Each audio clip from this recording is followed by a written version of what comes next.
Okay, तो last class में हम लोग क्या डिस्कस कर रहे थे? हार्मोनिक ऑसिलेटर का ऑपरेटर मेथड कंप्लीट हो गया था, है ना? और उसके बाद हम लोग कुछ और डिस्कस किए थे। हाँ, डिराक डेल्टा पोटेंशियल डिस्कस किए थे, ठीक है। ओके, तो एक क्वेश्चन देते हैं पहले, उसके बाद फिर हम लोग आज फाइनाइट पोटेंशियल वगैरह डिस्कस करेंगे, पोटेंशियल बैरियर, फाइनाइट पोटेंशियल, ठीक है। क्वेश्चन है, ठीक है, state of a simple harmonic oscillator is specified by, ठीक है, specified by ket psi is equal to 1/√2। Suppose ket 1 और प्लस गेट 2। इससे इस मतलब आप जानते हो क्वांटम नंबर इसमें 0 से स्टार्ट होता है, तो n=1, n=2 लिखा हुआ है यहाँ पे, ठीक है ना। तो ये क्वेश्चन है। सो calculate expectation value of x and expectation value of px। ये दो आपको कैलकुलेट करना है, ठीक है, x और px का एक्सपेक्टेशन वैल्यू। क्विकली जरा देखिए क्या आंसर आ रहा है। तो ये एक सुपरपोजिशन स्टेट दिया हुआ है, ठीक है, और आपको expectation value of x and expectation value of px calculate करना है। ओके,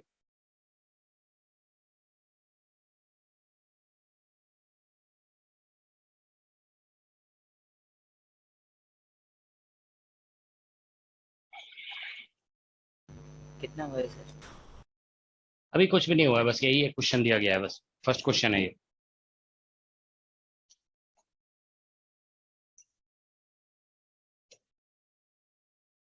तो फास्ट कैलकुलेशन करोगे, ठीक है, डू इट क्विकली।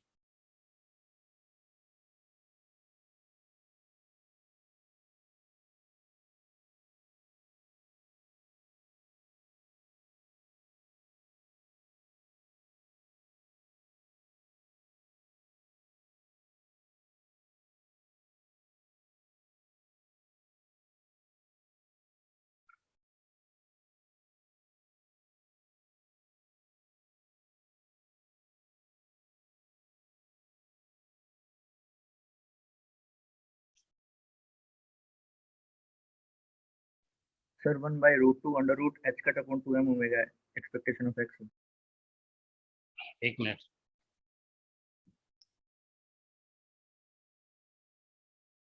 हाँ, सॉल्यूशन, ये आंसर आप लोग बता रहे हो ना, आंसर। हाँ, एक्सपेक्टेशन वैल्यू ऑफ एक्स का क्या बता रहे हो? 1/√2 1/√2 under root h cut upon 2m omega. और 2m ओमेगा, ये आंसर आ रहा है। Yes. और px का देखो जरा, px भी निकाल के देखो।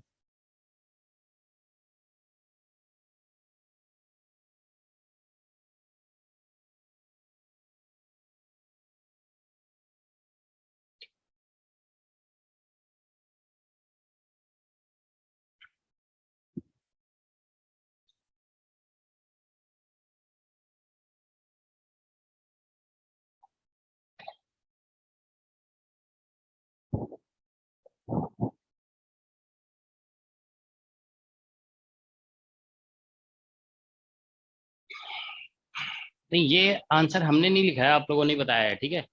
अभी px का निकाल के देखिए क्या आंसर आ रहा है।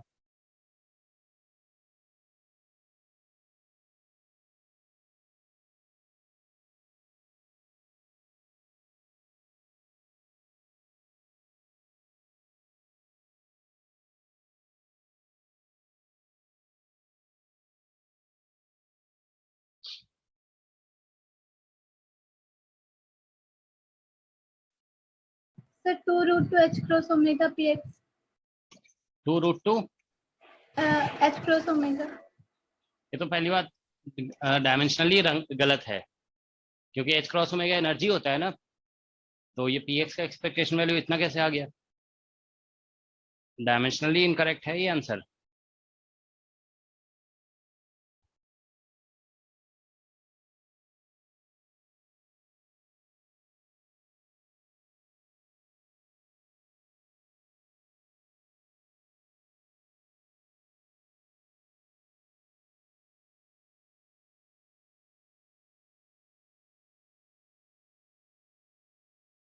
सर वो एक्सपेक्टेशन ऑफ एक्स में √2 शायद ऊपर आएगा। इसमें √2 ऊपर आ रहा है, तो ये √2 कैंसिल हो जाएगा, तो मतलब सिर्फ ये बचेगा इतना। हाँ हाँ, मुझे भी लग रहा है ये आंसर करेक्ट होगा, h h cross upon m omega. देखिए सभी लोग आया है एच क्रॉस एम ओमेगा। अच्छा, ये मेराज का दो दो बार क्यों दिखा रहा है ये? दो लोग इस आईडी से लॉग इन किए हुए हैं क्या? हम्म।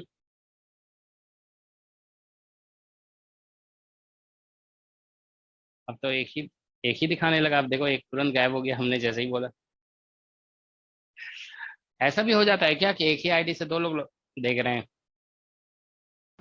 सर दो डिवाइस होने से शायद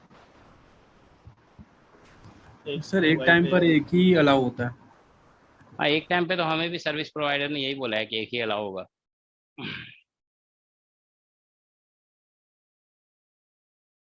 लेकिन अभी दो दो दिख रहा था इसका। चलो ठीक है, कितना आंसर आ रहा है पीएक्स का बताइए आप लोग जल्दी से कैलकुलेट करके।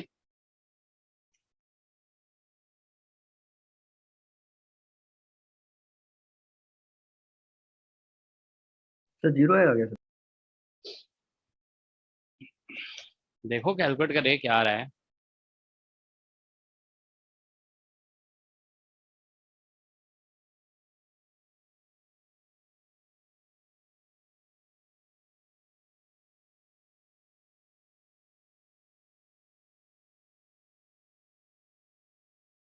सर 0 आप है। लोग जानते हो, देखो जब भी कोई भी 0 आएगा आंसर सर। हाँ, तो देखो इसमें एक्सपेक्ट ये जो है ना सिंबॉलिक आंसर है। जब भी ऐसे सिंबॉलिक आंसर निकाला करो ना एग्जाम में भी, तो एक बार डायमेंशन का थोड़ा ध्यान रखा करो, ठीक है, कि डायमेंशनली करेक्ट निकल रहा है कि नहीं। अब एच क्रॉस ओमेगा आया तो हमें बताने की जरूरत ही नहीं थी आंसर, वो तो आप खुद ही पता है आपको कि आंसर गलत है। ये एच क्रॉस ओमेगा तो नहीं आ सकता है ना। तो इस तरह से आप लोग डायमेंशनली जानते हो, क्वेश्चन को जरूर वेरीफाई कर लिया करो, ठीक है। ये इसका आंसर देखो क्या है। आप पहले ये समझिए कि साई जो दिया गया है ना, ये साई, ये आप देखिए कि रियल है या कॉम्प्लेक्स है। ओके, साई आपको बताया गया ना कि अगर जब भी वेव फंक्शन जो होता है वो कॉम्प्लेक्स अगर हो गया तो एक्सपेक्टेशन वैल्यू ऑफ मोमेंटम 0 हो जाता है। याद है ना, ये बताया गया आप लोगों को, ठीक है। तो देखिए ये सिंपल हार्मोनिक ऑसिलेटर का ये फर्स्ट एक्साइटेड स्टेट है और ये सेकंड एक्साइटेड स्टेट है। तो आप देखिए सिंपल हार्मोनिक ऑसिलेटर एक बार थिंक करिए, उसमें एक्सपोनेंशियल फंक्शन होता है और हर्माइट पॉलिनोमियल होता है। अब देखिए उसमें कहीं पे भी कोई कॉम्प्लेक्स क्वांटिटी आता है क्या? No sir. उसमें कॉम्प्लेक्स आता ही नहीं है, तो इसका मतलब ये वेव फंक्शन जो है ना ये रियल होगा। रियल वेव फंक्शन है तो एक्सपेक्टेशन वैल्यू ऑफ मोमेंटम तो 0 होगा ही, ठीक है। मतलब ये जो वेव फंक्शन ना बोल करके स्टेट बोलो, ये एक रियल स्टेट है, ठीक है ना। तो इसीलिए इसमें एक्सपेक्टेशन वैल्यू मोमेंटम तो 0 आना ही था, ठीक है ना। ये तो 0 डेफिनेटली होगा, ठीक है। लेकिन फिर भी देखो इसको कैलकुलेट करना आना चाहिए। मान लीजिए कभी अगर ऐसा आ गया कि यहाँ पे हमने आयोटा लिख दिया, तो हो सकता है कि फिर 0 नहीं भी हो, ठीक है ना। यहाँ पे आयोटा लिखने के बाद क्योंकि ये कॉम्प्लेक्स हो गया ना, अब 0 नहीं होगा, तो फिर आपको कैलकुलेट करना आना चाहिए ना कि कैसे कैलकुलेट करेंगे, ठीक है। तो देखिए यहाँ पे हम लोग जैसे एक्सपेक्टेशन वैल्यू ऑफ एक्स निकालना है ना, तो हम एक्स को पहले देखो सॉल्यूशन बता रहे हैं। एक्स इज इक्वल टू, हम लोग लास्ट क्लास में पढ़े थे ना, ये रूट अंडर कुछ होता है इस तरह से, H cross upon 2m omega, यही था ना। और फिर ए और प्लस ए डैगर, ये था हमारा एक्स का वैल्यू, ठीक है। तो एक्सपेक्टेशन वैल्यू ऑफ एक्स निकालना है ना, तो ये बेसिकली साई और एक्स साई ऐसा हो जाएगा, ठीक है ना। तो एक्स का वैल्यू ये पुट करोगे तो ये तो basically H cross upon 2m omega, ये तो अपनी जगह पे होगा ही, ठीक है ना। और इससे देखो साई का वैल्यू पुट करोगे ना, इससे दो बार 1/2 1/√2 1/√2 दोनों है उसमें साई में। आप देखिए यहाँ पे केट साई में 1/√2 दो बार आएगा ना, तो ये 1/2 हो जाएगा, ठीक है। और अब हम लोग यहाँ पे इसमें ये केट साई ब्रा साई में कन्वर्ट हो जाएगा, तो ये 1 हो जाएगा और प्लस यहाँ पे 2 हो जाएगा, ठीक है ना। और फिर यहाँ पे एक्स का वैल्यू पुट करेंगे ना, तो ये यहाँ से a प्लस ए डैगर आ रहा है, ठीक है। और यहाँ से ये केट 1 केट 2, ठीक है, ऐसा हो जाएगा, ओके। अब बस इसको एक्ट कराना है यहाँ पे। तो देखिए ये this is coming out to be 1/2 और root under h cross upon 2m omega, और ये है यहाँ पे केट ये ब्रा 1 और 2, ठीक है ना। और ए को एक्ट करा दीजिए इसके ऊपर, ठीक है ना। ए को एक्ट कराएंगे तो √n सो रूट एन से रूट 1 हो जाएगा और ये 0 हो जाएगा, ठीक है ना। प्लस ए इस पे एक्ट करेगा ना तो रूट 2, और यहाँ से आप देखिए this comes out to be, देखो ए इस पे एक्ट किया 2 पे तो ये रूट 2 हो गया और यहाँ पे केट 1 हो जाएगा प्लस, ठीक है।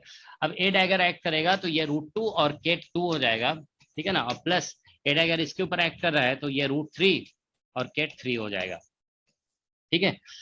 इस तरह का सिचुएशन है। अब केट 1 देखो, अब ये इनर प्रोडक्ट डिफाइन करना है हमें 1/2 और root under h cross upon 2m omega, ठीक है। So now we have to define this inner product. तो देखिए ये केट 1 का इसके साथ इनर प्रोडक्ट होगा तो 0 हो जाएगा, पहला टर्म 0 हो गया, प्लस केट 1 का इससे होगा तो ये रूट 2 हो गया, ठीक है ना, बाकी सभी से 0 हो जाएगा 2 3 से, ठीक है ना, 0 + 0, ठीक है। प्लस अब केट 2 का इससे इनर प्रोडक्ट करोगे 0 हो जाएगा, केट 2 का सेकंड से भी 0 हो जाएगा, केट 2 का इससे रूट 2 हो जाएगा, और प्लस लास्ट से भी 0 हो जाएगा, ठीक है ना, क्योंकि सेम का 1 हो जाता है, बाकी सभी का 0 हो जाएगा, ठीक है ना।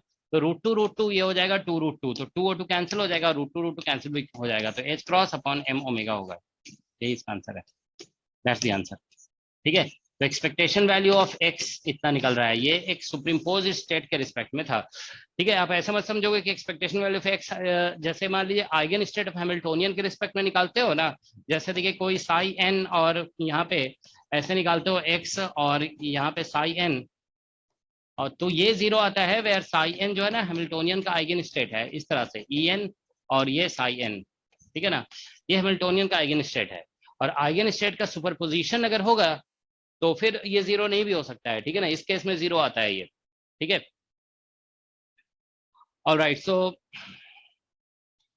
ठीक है, तो देखो यहाँ पे ये 0 नहीं आ रहा है, और हम लोग इसका भी उसी तरीके से निकाल लेंगे। मोमेंटम वाले केस में देखो, अगर आप कैलकुलेट करना चाहते हो ना तो आप ऐसे सिर्फ समझ सकते हो कि यहाँ पे देखिए उसमें माइनस हो जाता है, ठीक है ना, फिर ये जो फैक्टर है वो डिफरेंट होगा, but there will be minus sign here. तो देखिए इससे जो है ना हमारा देखिए ये 0 आया था, फिर ये रूट 2 आ गया था, फिर 0 0 यहाँ तक जो है ना, यहाँ तक कैलकुलेट हुआ था हमारा ये 1 के साथ जब प्रोडक्ट हुआ, ठीक है ना। अब देखो क्या होगा कि यहाँ पे माइनस कर दोगे ना तो यहाँ माइनस आ जाएगा, there will be minus here, ठीक है ना, ये माइनस आ जाएगा, तो ठीक है, नहीं ये स्टेट तो हमारा प्लस दिया हुआ है ना, स्टेट इज पॉजिटिव, और यहाँ पे माइनस होगा इसमें, तो ये जब इसके ऊपर एक्ट करेगा ना तो ये 2 पे जो एक्ट किया है ना वो सारे माइनस हो जाएंगे, ठीक है ना, ये माइनस में रहेगा। तो एक्चुअली क्या होगा कि ये जो रूट 2 है ना वो माइनस में आ जाएगा और ये रूट 2 प्लस में होगा, तो ये और ये कैंसिल हो जाएगा, ठीक है ना। Because of this minus sign ये जो कुछ टर्म जो है ना यहाँ पे लास्ट के 2 टर्म नेगेटिव रहेंगे यहाँ पे, ठीक है, तो इसीलिए रूट 2 जो है ना नेगेटिव में आ जाएगा, नेगेटिव में आने की वजह से फिर ये रूट 2 पॉजिटिव या नेगेटिव तो ये 0 हो जाएगा, ठीक है। वो तो डायरेक्ट भी आप लिख सकते हो क्योंकि रियल स्टेट दिया हुआ है, state is real, so therefore expectation value will be 0, okay, that's the answer. तो इस तरह का क्वेश्चन जानते हो आप एक्सपेक्ट कर सकते हो। बताइए क्या बोल रहे हो। रूट 2 केट 2 आएगा या रूट 2 केट 1 आएगा कहाँ पे सर? तो देख ये लो, जब अरे वो तो जानते ही हो ना, अब उतना मान लो हमने गलती कर दिया तो लिख दो सही, ठीक है। कहाँ पे देखें, ए जब एक्ट किया हमारा इसके ऊपर, ठीक है ना, देखो इस पे तो रूट 2 0 हो गया, और इसके ऊपर एक्ट किया तो कितना आया रूट टू केट 1, ठीक तो है ये। अब ठीक है, अब यहाँ पे ए डैगर इसके ऊपर एक्ट किया तो रूट 2 केट 2, और ए डैगर इस पे एक्ट, तो कहाँ पे तुम बोल रहे हो, ठीक तो है। अच्छा ठीक है, तो थोड़ा रिवाइज कर लो, ठीक है। वो फॉर्मूला ऐसे था ना, A acting on n is equal to क्या था, सॉरी, रूट एन और इनटू n - 1 ऐसे था ना, ठीक है, और A dagger acting on n was equal to, ठीक है, दिस वाज रूट n + 1 और यहाँ पे n + 1, ऐसा था ना फॉर्मूला, तो इसी को तो अप्लाई किया गया है बस, ठीक है। ऑलराइट, तो अब हम लोग स्टार्ट करते हैं फाइनाइट पोटेंशियल वेल, ठीक है।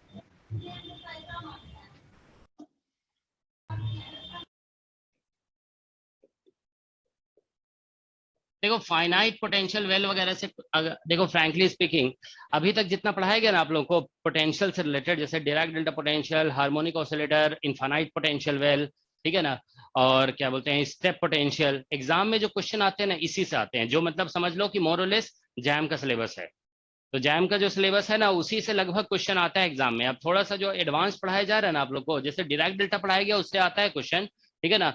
लेकिन अब जो ये सब टॉपिक है ना, फाइनाइट पोटेंशियल, ये सबसे क्वेश्चन बहुत कम पूछा जाता है, ठीक है, बहुत रेयरली। ठीक है, मुझे तो लगता है कि नेट एग्जाम में कभी आया भी नहीं है क्वेश्चन इससे। ठीक है, तो फाइनाइट पोटेंशियल वेल, लेकिन जानते हो ये सब जानना क्यों चाहिए? क्योंकि इंटरव्यू में पूछ दिया जाता है। ठीक है, आप इंटरव्यू में जाओगे ना तो वो कुछ भी पूछ सकते हैं ना, उसमें कोई तो रेस्ट्रिक्शन होता नहीं है, तो इसीलिए आपको जानना चाहिए, और कभी बाई चांस एग्जाम में भी आ सकता है। Alright, so finite potential well, देखो हम लोग इसमें पोटेंशियल जो है ना v ऑफ x, इसको हम ऐसे लिख रहे हैं this is equal to, suppose कर लो कि दिस इज 0 दिया हुआ है for mod x less than a/2। ठीक है, और this is v not for mod x greater than a/2। ये हमारा v नॉट जो है ना ये फाइनाइट है। इसी को हम लोग पहले यहाँ पे इनफाइनाइट पोटेंशियल वेल पढ़ते थे तो जीरो और इन्फिनिटी बोलते थे, ठीक है ना, तो जीरो होता था और इन्फिनिटी, अब यहाँ पे v नॉट हो गया, तो मतलब ऐसा है सिचुएशन। देखिए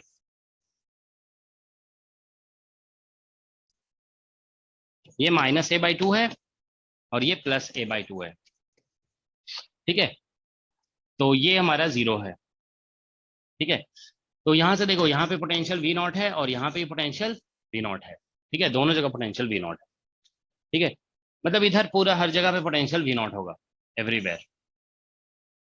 ठीक है, और यहाँ पे पोटेंशियल जो है ना जीरो है, v is equal to zero. तो ये मतलब x equal to zero position है, ये x equal to zero position है, x इक्वल टू ये x इक्वल टू a/2 है और x equal to minus a/2 है। ठीक है, इधर मतलब x एक्सिस है। ठीक है ना, this is the x axis. ठीक है, इस तरह का सिचुएशन है। ओके, अब बताइए इसमें बाउंड स्टेट का कंडीशन क्या होगा? What is the condition for bound state?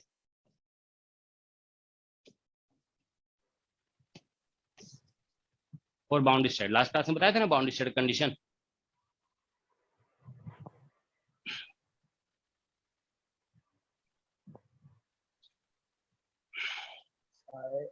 Particle की एनर्जी v नॉट से कम पार्टिकल की एनर्जी कितनी v नॉट से कम होनी चाहिए, है ना। मेनली देखो इसमें कंडीशन ये था ना कि पार्टिकल की एनर्जी इन्फिनिटी पे जो पोटेंशियल है ना उससे कम होना चाहिए। तो इसमें देखो ऐसे ही एक्सटेंड हो रहा है ना, तो इन्फिनिटी पे पोटेंशियल जो है v नॉट है। तो बाउंड स्टेट के लिए ऐसे लिखते हैं ना कि energy should be less then the potential at x equal two plus minus infinity, ऐसा है। ठीक है ना, तो यहाँ पे energy should be less then potential infinity पे देख रहे हो दोनों साइड v नॉट है, तो ऐसे बोला जाएगा v नॉट। तो ये बाउंड स्टेट के लिए कंडीशन होगा यहाँ पे। ठीक है ना, तो हम लोग पहले जो है ना बाउंड स्टेट का ही के लिए श्रोडिंगर इक्वेशन सॉल्व करेंगे। तो देखो यहाँ पे हम लोग इसको मान लो बोल देते हैं। ठीक है ना, यहाँ पे बेसिकली वेव फंक्शन psi1 है, यहाँ पे वेव फंक्शन मान लो psi2 है, या ऐसा करो, ऐसा करते हैं थोड़ा सीक्वेंस में लगेगा देखने में। इसको बोल दो psi1 है, इसको psi2 और इसको psi3 बोल देते हैं। ठीक है, तो आप लोग जरा निकाल के बताइए psi1 psi2 psi3 कितना निकलेगा। जस्ट मतलब बाउंड्री कंडीशन लगाने से पहले कम से कम बताइए कि ठीक है कितना आना चाहिए। हम कुछ नोटेशन यूज कर देते हैं। ठीक है, देखो जैसे हम मान लो एक नोटेशन यूज कर रहे हैं।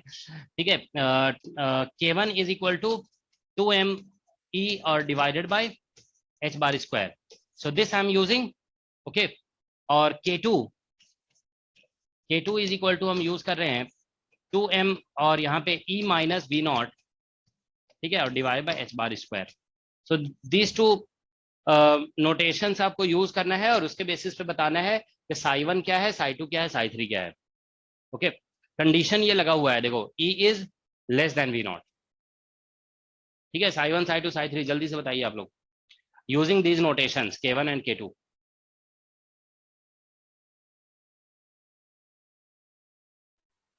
psi1 is e to the power I k2x plus e to the power minus I k2x.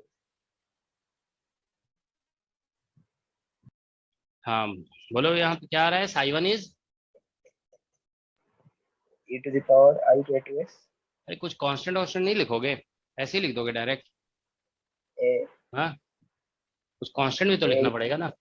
a e to the power iota k2x k2x और प्लस सम कांस्टेंट b मान लो, है ना, e टू द पावर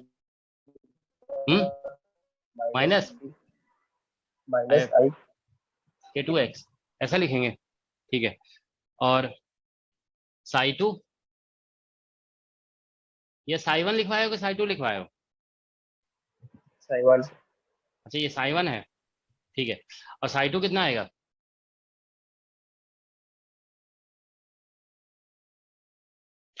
अच्छा चलिए अब आप लोग बताइए साई वन सही है ये गलत है? साई वन करेक्ट और इनकरेक्ट? आइटा तो नहीं आना चाहिए ना, हाँ आइटा नहीं आना चाहिए ना। आयोटा नहीं आना चाहिए है ना। देखो तुम लोग प्रैक्टिस कम कर रहे हो, ठीक है। मतलब एक जो जिसने बताया है ना उसने गलत बताया है, ठीक है। थोड़ा प्रैक्टिस करो यार, आप लोग एमएससी करके आए हो, ठीक है। ये सब पढ़ के आए हो ना आप लोग, फिर भी वेव फंक्शन में गलती करोगे, ये गलत है। ये जो साई वन लिखवाए हो ना ये गलत है, दिस इज रॉन्ग। अब चलिए कोई बताइए आप में से साई वन का करेक्ट फॉर्मूला क्या होगा? देखो हम सब कुछ करवाते रहेंगे, आप सीख ही नहीं पाओगे, ठीक है ना। बताइए आप लोग साई वन क्या होगा इसमें करेक्ट? विथ सम कांस्टेंट तो आएगा ही, obviously there will be some constant. मान लो हमने एक कांस्टेंट C1 लिख दिया, अब उसके बाद बताइए क्या आएगा?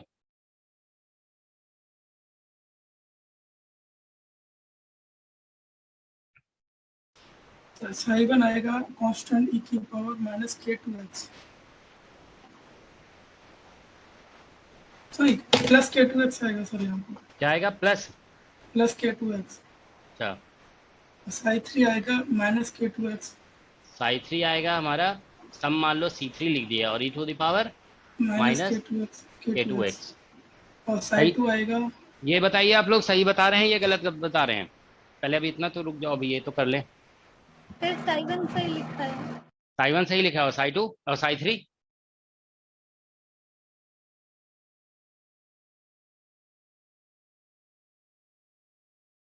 सब लोग खुद से देखिए, बोर्ड पे मत देखते रहोगे, खुद से कैलकुलेशन करो और खुद से लिखो, तब सीख जाओगे। नहीं करोगे तो नहीं सीखोगे, ठीक है। तरीका यही है सीखने का। अब देखो हम आपको इतने क्लासेस में सब में वेव फंक्शन तो लिखवा ही रहे थे ना, पहली बार पूछ रहे हैं आप लोगों से।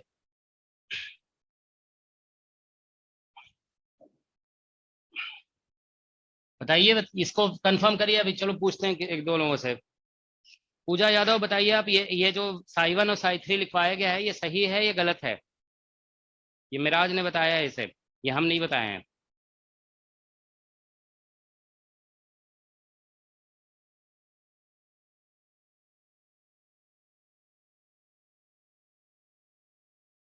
गोविंद शर्मा, गोविंद शर्मा बताइए करेक्ट है या इनकरेक्ट है?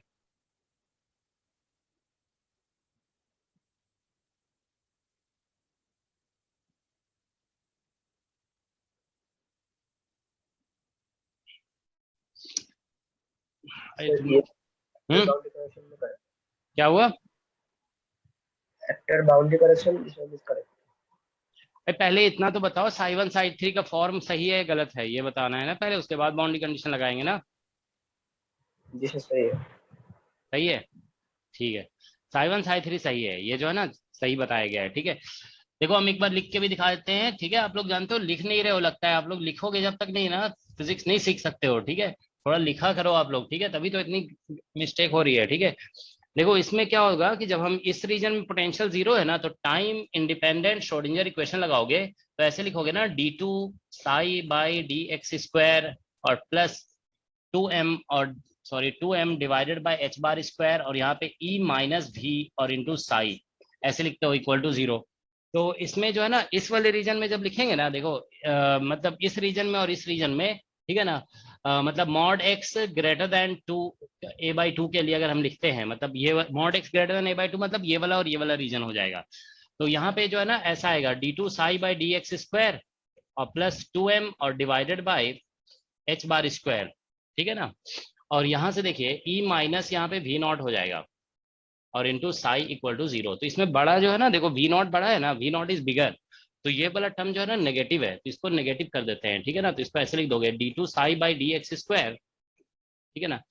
अच्छा हम गलत लिखे हुए थे ना यहाँ पे, इसको हमें v नॉट माइनस ई लिखना चाहिए, v नॉट माइनस ई, हाँ थोड़ा सा हमसे गलती हुई थी। तो यहाँ पे आएगा देखो ऐसे 2m और divided by h bar square, और यहाँ पे आ जाएगा v नॉट माइनस ई और into psi is equal to 0, ठीक है ना। हाँ, ये वी नॉट हमसे थोड़ी सी गलती हुई लिखने में, वी नॉट माइनस ई, इसको जो है ना, क्योंकि नेगेटिव था ना ये वाला, देखो E minus v not negative है, तो हम इसको माइनस साइन कॉमन ले लिए, तो अब देखो ये टर्म पॉजिटिव है ओवरऑल, तो इस पूरे टर्म को हम लिख देंगे k2 स्क्वायर, ठीक है ना। तो k2 स्क्वायर लिख दोगे तो यहाँ से d2 psi by D X square हो गया, और यहाँ से माइनस ये हो जाएगा k2 स्क्वायर और into psi is equal to 0, ठीक है, ये आ गया। तो जिसमें k2 इसकी जगह पे लिखा गया है k2 इक्वल टू इतना आ जाएगा। अब ये तो देखो सेकंड ऑर्डर डिफरेंशियल इक्वेशन है, इसको ऐसे लिख दोगे ना आप, देखो डी स्क्वायर और माइनस k2 स्क्वायर, ठीक है ना, और into psi is equal to 0। इसके रूट्स जो निकलेंगे ऑक्सिलरी इक्वेशन का, वो तो यही निकलेगा ना, प्लस माइनस k2, ठीक है। तो इसीलिए इसका सोल्यूशन जो निकलेगा, देखो सोल्यूशन, तो साई जो निकल रहा है ना, वो सम कांस्टेंट मान लीजिए a लिख दिया यहाँ पे, ठीक है, e to the power k2x और फिर प्लस सम b और e to the power minus k2x, ऐसे लिखना पड़ेगा, ठीक है ना। तो ये तो अभी जनरल सॉल्यूशन निकला है, लेकिन देखो इसमें हम जानते हैं ना कि हम लोग बाउंड स्टेट की बात कर रहे हैं, बाउंड स्टेट में वेव फंक्शन इन्फिनिटी पे 0 होता है, ठीक है ना। तो इसमें कंडीशन लगाओगे कि हमें वेव फंक्शन इन्फिनिटी पे 0 चाहिए, तो हम जैसे x की जगह इन्फिनिटी पुट करेंगे ना, तो 0 आ जाना चाहिए, तो ये वाला टर्म 0 नहीं दे रहा है, ठीक है ना। तो इसमें पहले से ही इस कॉन्स्टेंट को 0 कर देंगे, as x tends to infinity this term is not giving 0, तो ये कांस्टेंट को 0 कर दिया जाएगा, ठीक है ना। तो इसमें देखो ये क्या करना होगा, तो इसलिए अब साई 1 जब लिखेंगे ना, साई वन देखो इस रीजन को लिखा गया x tends to minus infinity करना पड़ेगा, माइनस इन्फिनिटी में देखो ये वाला टर्म 0 नहीं हो रहा है, तो इस रीजन में इसको 0 कर देंगे, तो साई 1 को लिखना होगा c1 और सम k2 और इंटू x, और फिर उसी तरह से साई 3 जब लिखोगे ना, साई 3, तो इस रीजन में देखो प्लस इन्फिनिटी जा रहे हो, प्लस इन्फिनिटी में ये टर्म 0 हो जाएगा, ये 0 नहीं हो रहा है, तो इसमें a को 0 मानना पड़ेगा, तो सम इसको ऐसे लिख दो c3 और e to the power minus k2x। तो ये हमारा वेव फंक्शन है, यही ये सही बताया गया था, साई 1 साई 2 इतना ही होगा, ठीक है ना। अब हमें लिखना है साई 2, ठीक है ना, तो साई 2 लिखना है, तो देखिए साई 2 हम लिखना है ना हमें, तो mod x less than a by 2, sorry mod x less than a by 2 वाला रीजन है ये, ठीक है। तो इसमें श्रोडिंगर इक्वेशन लिखोगे d2 psi by D X square और प्लस 2m और divided by h bar square, ठीक है ना, और यहाँ पे e माइनस और वहां पे पोटेंशियल 0 है और इंटू साई इक्वल टू 0। तो ये जो टर्म है ना, इसको हम लोग k1 स्क्वायर लिख दे रहे हैं, यहाँ पे पोटेंशियल 0 है ना, देखो इस रीजन में, यहाँ पे आप देखिए पोटेंशियल को 0 लिखा गया है, ये potential is 0 in this region, okay, तो यहाँ पे 0 है पोटेंशियल। तो जब आप इसको इस तरह से लिखेंगे, ठीक है, तो ये जानते हो d2 psi by D X square और प्लस यहाँ पे आ जाएगा k1 square into psi is equal to 0, ठीक है। तो यहाँ से देखिए क्या होगा कि हम लोग फिर से यहाँ पे रूट्स निकालोगे ना, रूट्स ऑफ ऑक्सिलरी इक्वेशन का रूट्स निकालेंगे, तो ये प्लस माइनस आयोटा k1 निकलेगा ये, ठीक है ना, क्योंकि डी स्क्वायर ही हो जाएगा ये k1 स्क्वायर साई, ठीक है ना, तो ये आयोटा k1 निकलेगा। तो इसका सोल्यूशन जो निकलेगा ना जनरल, वो ऐसा निकलेगा, साई इज इक्वल टू, ठीक है, सम c1 c3 हम यूज कर चुके थे ना, चलो इसमें कुछ ऐसे लिख देते हैं, a e to the power iota kx और प्लस b और e to the power minus iota kx, ठीक है ना, इस तरह से इसका सोल्यूशन निकलेगा। तो ये देखिए बेसिकली आयोटा में, सॉरी k1 है यहाँ पे, है ना, k1, ये k1 है, तो ये सोल्यूशन आ जाएगा, ठीक है ना। तो अभी ये जनरल ऐसे लिखा गया, अब हम साई 2 को लिखेंगे, ठीक है ना। तो देखो साई 2 हमें लिखना है यहाँ पे, तो आप देखिए ये जो पोटेंशियल है ना, देखो पोटेंशियल, आप इस पोटेंशियल को सिमेट्रिक पोटेंशियल कह सकते हो about origin, can you call it symmetric potential about origin? Yes, sir. और आपको याद है ये कॉन्सेप्ट बताया गया था कि when potential is symmetric then wave function has a property, क्या बताया गया था? Sir, wave function either even function either odd function, neither even neither odd function cannot be the wave. हाँ, तो मतलब हाँ, नाइदर और नॉर इवन जो है यहाँ पे अलाउड नहीं है ना। तो ये देखो आप यहाँ पे लिखोगे कि सिंस, ठीक है, जानते हो, बस यही सब थोड़ा थोड़ा याद रहेगा ना, आप लोग का एग्जाम क्लियर हो जाएगा, और यही सब याद नहीं रहेगा तो नहीं होगा एग्जाम क्लियर, ठीक है। बस बहुत छोटी छोटी चीजें याद रखनी है आपको, ठीक है। तो देखो सिंस आप लिखोगे potential is symmetric about origin, ठीक है ना, potential is symmetric about origin, so wave function has to be, ठीक है ना, wave function has to be either symmetric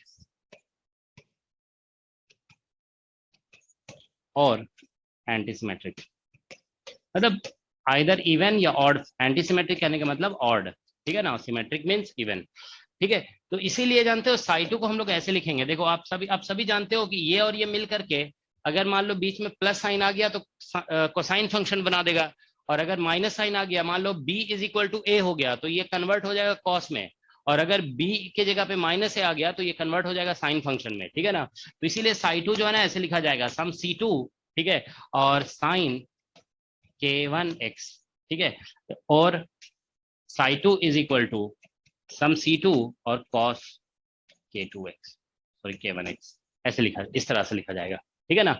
इसको देखो हमने लिख दिया मतलब ऑड फंक्शन और इवन फंक्शन के टर्म में, ठीक है। ये या तो ये होगा या ये होगा, दोनों में से कोई एक होगा, ठीक है ना। तो ये बेसिकली वे फंक्शन इस केस में ऐसे ही लिखा जाएगा, ठीक है। तो ये हर सभी रीजन में वे फंक्शन निकल गया।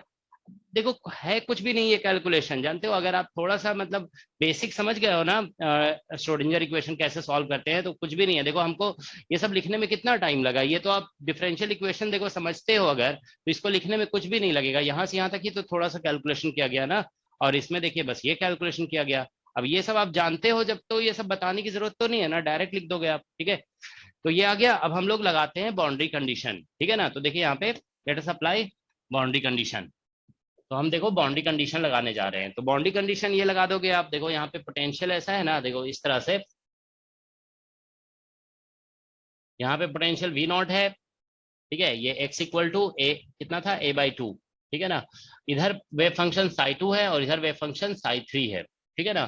तो हम लोग ऐसे लिख देंगे साई2 शुड बी इक्वल टू साई3, ठीक है, eight x equal to a/2 पे। तो ऐसा करो, देखो साई2 दो है ना, तो हम ऐसा करते हैं ना कि पहले हम बाउंड्री कंडीशन लगा रहे हैं फॉर सिमेट्रिक के लिए, ठीक है, सिमेट्रिक सॉल्यूशन, सिमेट्रिक सॉल्यूशन के लिए वे फंक्शन हम अप्लाई कर रहे हैं, ठीक है ना। तो साई2 इक्वल टू साई3 करेंगे, ठीक है। तो देखो साई2 हमारा जो है सिमेट्रिक वाला मतलब ये, ठीक है ना। तो ऐसा हो जाएगा c2 और cos k1 और a/2, ठीक है। आप थोड़ा सा फोकस करोगे ना, देखो बहुत इजीली आंसर आ जाएगा, ठीक है ना। और यहाँ पे साई3, तो साई3 हमारा इस रीजन में निकला हुआ है c3 और e⁻−k2 और इंटू a/2, ठीक है। ये इसको आप बोल दो इक्वेशन नंबर, चलो अभी बंद कर देते हैं, इन सब में इक्वेशन हमने दिया नहीं है, ठीक है ना। और दूसरा बाउंड्री कंडीशन, क्योंकि ये पोटेंशियल फाइनाइट चेंज है, इनफाइनाइट जंप नहीं हो रहा है, ठीक है। तो इसमें जो ये टर्म होगा ना डेरिवेटिव टर्म, वो कंटिन्यूअस होगा, तो dψ2/dx will be equal to dψ3/dx, ठीक है, eight x equal to a/2, ठीक है। तो ये रिजल्ट है। तो यहां से देखो dψ2/dx, ठीक है, तो dψ2/dx करो यहाँ पे। तो साई2 हमने लिख रखा है, ये वाले फंक्शन को लिखा है ना हमने सिमेट्रिक वाले को, इसको डिफरेंशिएट करोगे तो ये हो जाएगा c2 और k1, यहाँ से ऐसे निकल रहा है ना, c2 k1, उस रीजन में k1 ही लिखे हुए थे ना, हाँ ठीक है, k1, और ये बन जाएगा माइनस भी आएगा साइन, और ये बन जाएगा k1 इंटू a/2, x की जगह पे a आ जाएगा। और इधर वाले वही फंक्शन को डिफरेंशिएट करोगे साई3 को, तो साई3 लिखा हुआ हमारा c3 e⁻−k2, तो ये -k2 इधर बाहर आ जाएगा, डिफरेंशिएट करके देख लोगे, ठीक है ना। c3 देखो नहीं समझ में आए तो लिखा मत करो, ठीक है, जब समझ में आए तभी लिखना, ठीक है ना। ये आप लोग देखो हम साई3 को डिफरेंशिएट कर रहे हैं, देख लो साई3 का फॉर्मूला क्या है, उसको डिफरेंशिएट करके देख लो। देखो यहाँ पे साई3 ये लिखा हुआ है, ये है साई3, इसको डिफरेंशिएट करेंगे तो -k2 बाहर आएगा ना, और फिर x की जगह पे हम a/2 पुट कर रहे हैं, तो यहाँ पे जो x है ना उसकी जगह पे a/2 आ जाएगा। यहाँ पे भी वैसे ही हुआ, देखो यहाँ पे x की जगह पे a/2 आ गया, क्योंकि हम x की जगह ये बाउंड्री कंडीशन इस बाउंड्री पे लगा रहे हैं, x इक्वल टू a/2 पे, तो यहाँ पे -k2 और इंटू a/2 आ जाएगा, ठीक है ना। तो देखो माइनस माइनस कैंसिल दोनों साइड से, ठीक है ना। तो हम लोग क्या कर रहे हैं, इसको सेकंड इक्वेशन, माइनस तो कैंसिल हो जाएगा सेकंड इक्वेशन, तो आप क्या करो 2 डिवाइडेड बाई 1 कर दो। तो 2 डिवाइड बाई 1 करोगे ना, तो देखो यहाँ से k1 और इंटू tan k1 a/2 हो जाएगा, ठीक है ना। यहाँ से देखिए ये साइन बाई कॉस, तो tan आ जाएगा, ठीक है ना। और इधर डिवाइड कर दोगे ना तो ये हो जाएगा k2, ठीक है, दैट्स व्हाट वी गेट। तो ये k2 आ गया, ठीक है। तो यही बेसिक इक्वेशन है, इस इक्वेशन को सॉल्व कर लेंगे ना तो फिर हमें बेसिकली एनर्जी मिल जाएगा, ठीक है। तो इस केस में जो एनर्जी वगैरह का कॉन्सेप्ट है ना वो यहीं से आता है, ठीक है। तो इस इक्वेशन का सॉल्यूशन करना है। तो ये देखो एक्चुअली यहाँ पे K2 है, यहाँ पे भी सॉरी इधर K1 है, K2 है। अगर इसमें देखिए K1 में एक्चुअली एनर्जी इन्वॉल्व है, K1 का फॉर्मूले में आप देख रहे हो ना एनर्जी है, और यहाँ K2 में भी एनर्जी है। तो एनर्जी अगर आप निकालना चाहते हैं ना, if you want to calculate energy, तो बेसिकली ये इक्वेशन सॉल्व होना चाहिए। We should be able to solve this equation, ठीक है। तो इसको सॉल्व करने के लिए देखो ये एक ट्रांसेंडेंटल इक्वेशन है, ठीक है। This is called transcendental equation. Polynomial नहीं है ना, जैसे ऐसा नहीं है कि K1 स्क्वायर है, K2 फिर K2 स्क्वायर है या क्यूब है, ऐसा नहीं है। ये tan फंक्शन है, tan फंक्शन के एक्सपेंशन में K1 का पावर इन्फिनिटी तक जाएगा, तो इसीलिए इसको ट्रांसेंडेंटल इक्वेशन कहते हैं, ठीक है ना। ट्रांसेंडेंटल इक्वेशन, ठीक है। देखो इस इक्वेशन को सॉल्व करने का टेक्निक ये होता है ना कि हम LHS को सॉल्व करेंगे और क्या बोलते हैं सॉरी LHS को प्लॉट करेंगे और RHS को भी प्लॉट करेंगे, ठीक है ना।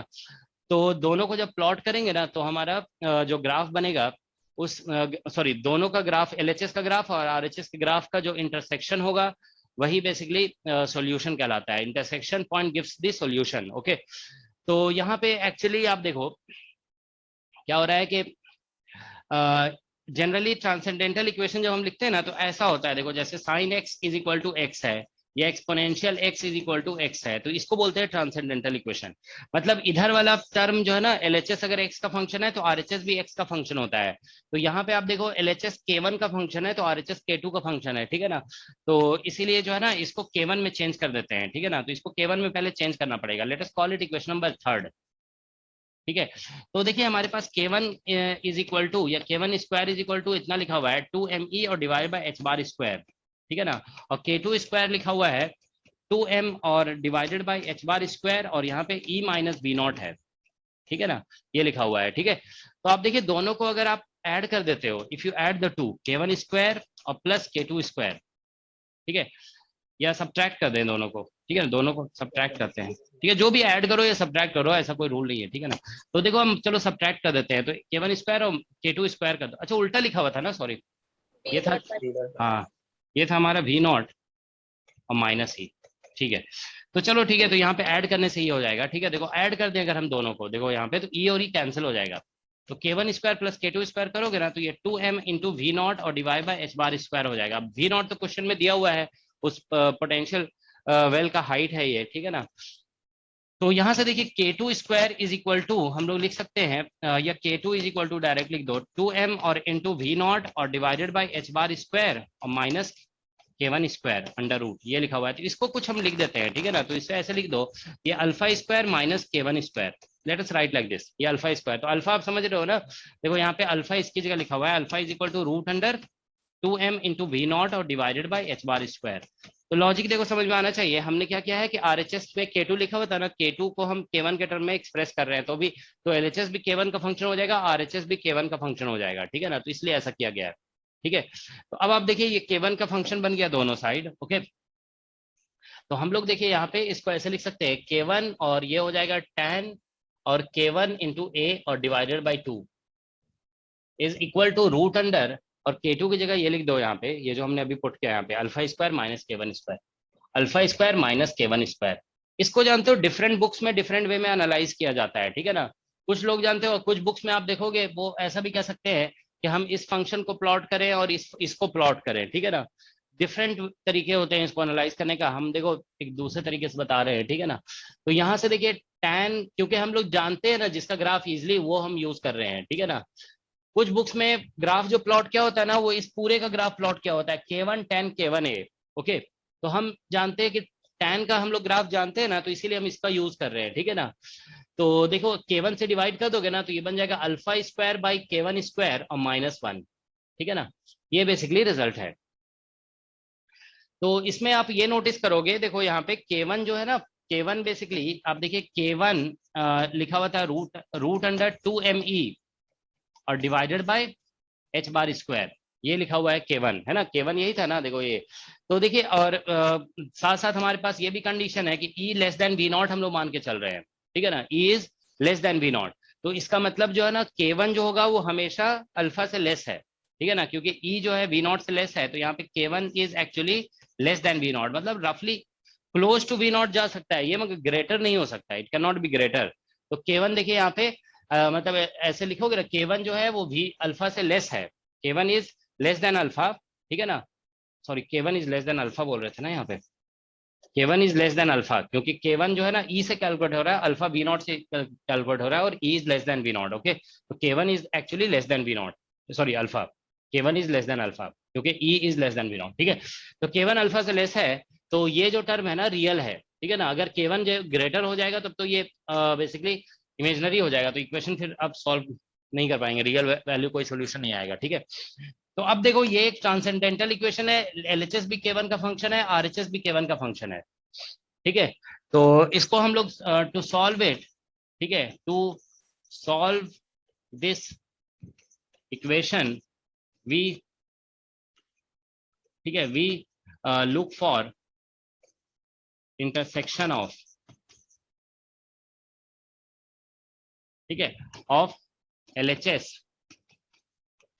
एंड RHS, ठीक है। तो LHS और RHS का हमें बस इंटरसेक्शन देखना है। तो LHS तो tan फंक्शन है, tan फंक्शन का ग्राफ तो सभी लोग जानते हैं, और RHS को इजीली प्लॉट किया जा सकता है। देखो RHS, तो हम लोग ऐसा करेंगे, देखिए ये जो है ना, हम लोग इस साइड को में लिख दे रहे हैं, सपोज करो K1, हम K1 प्लॉट कर रहे हैं, या K1 A/2 मान लो हम प्लॉट कर रहे हैं, K1 A/2 ये टर्म, तो K1 में बस A/2 यहाँ पे लिखा हुआ है ना मल्टीपल में, इसीलिए ये आर्ग्यूमेंट, ठीक है ना। तो K1 A/2 का प्लॉट है ये, ठीक है।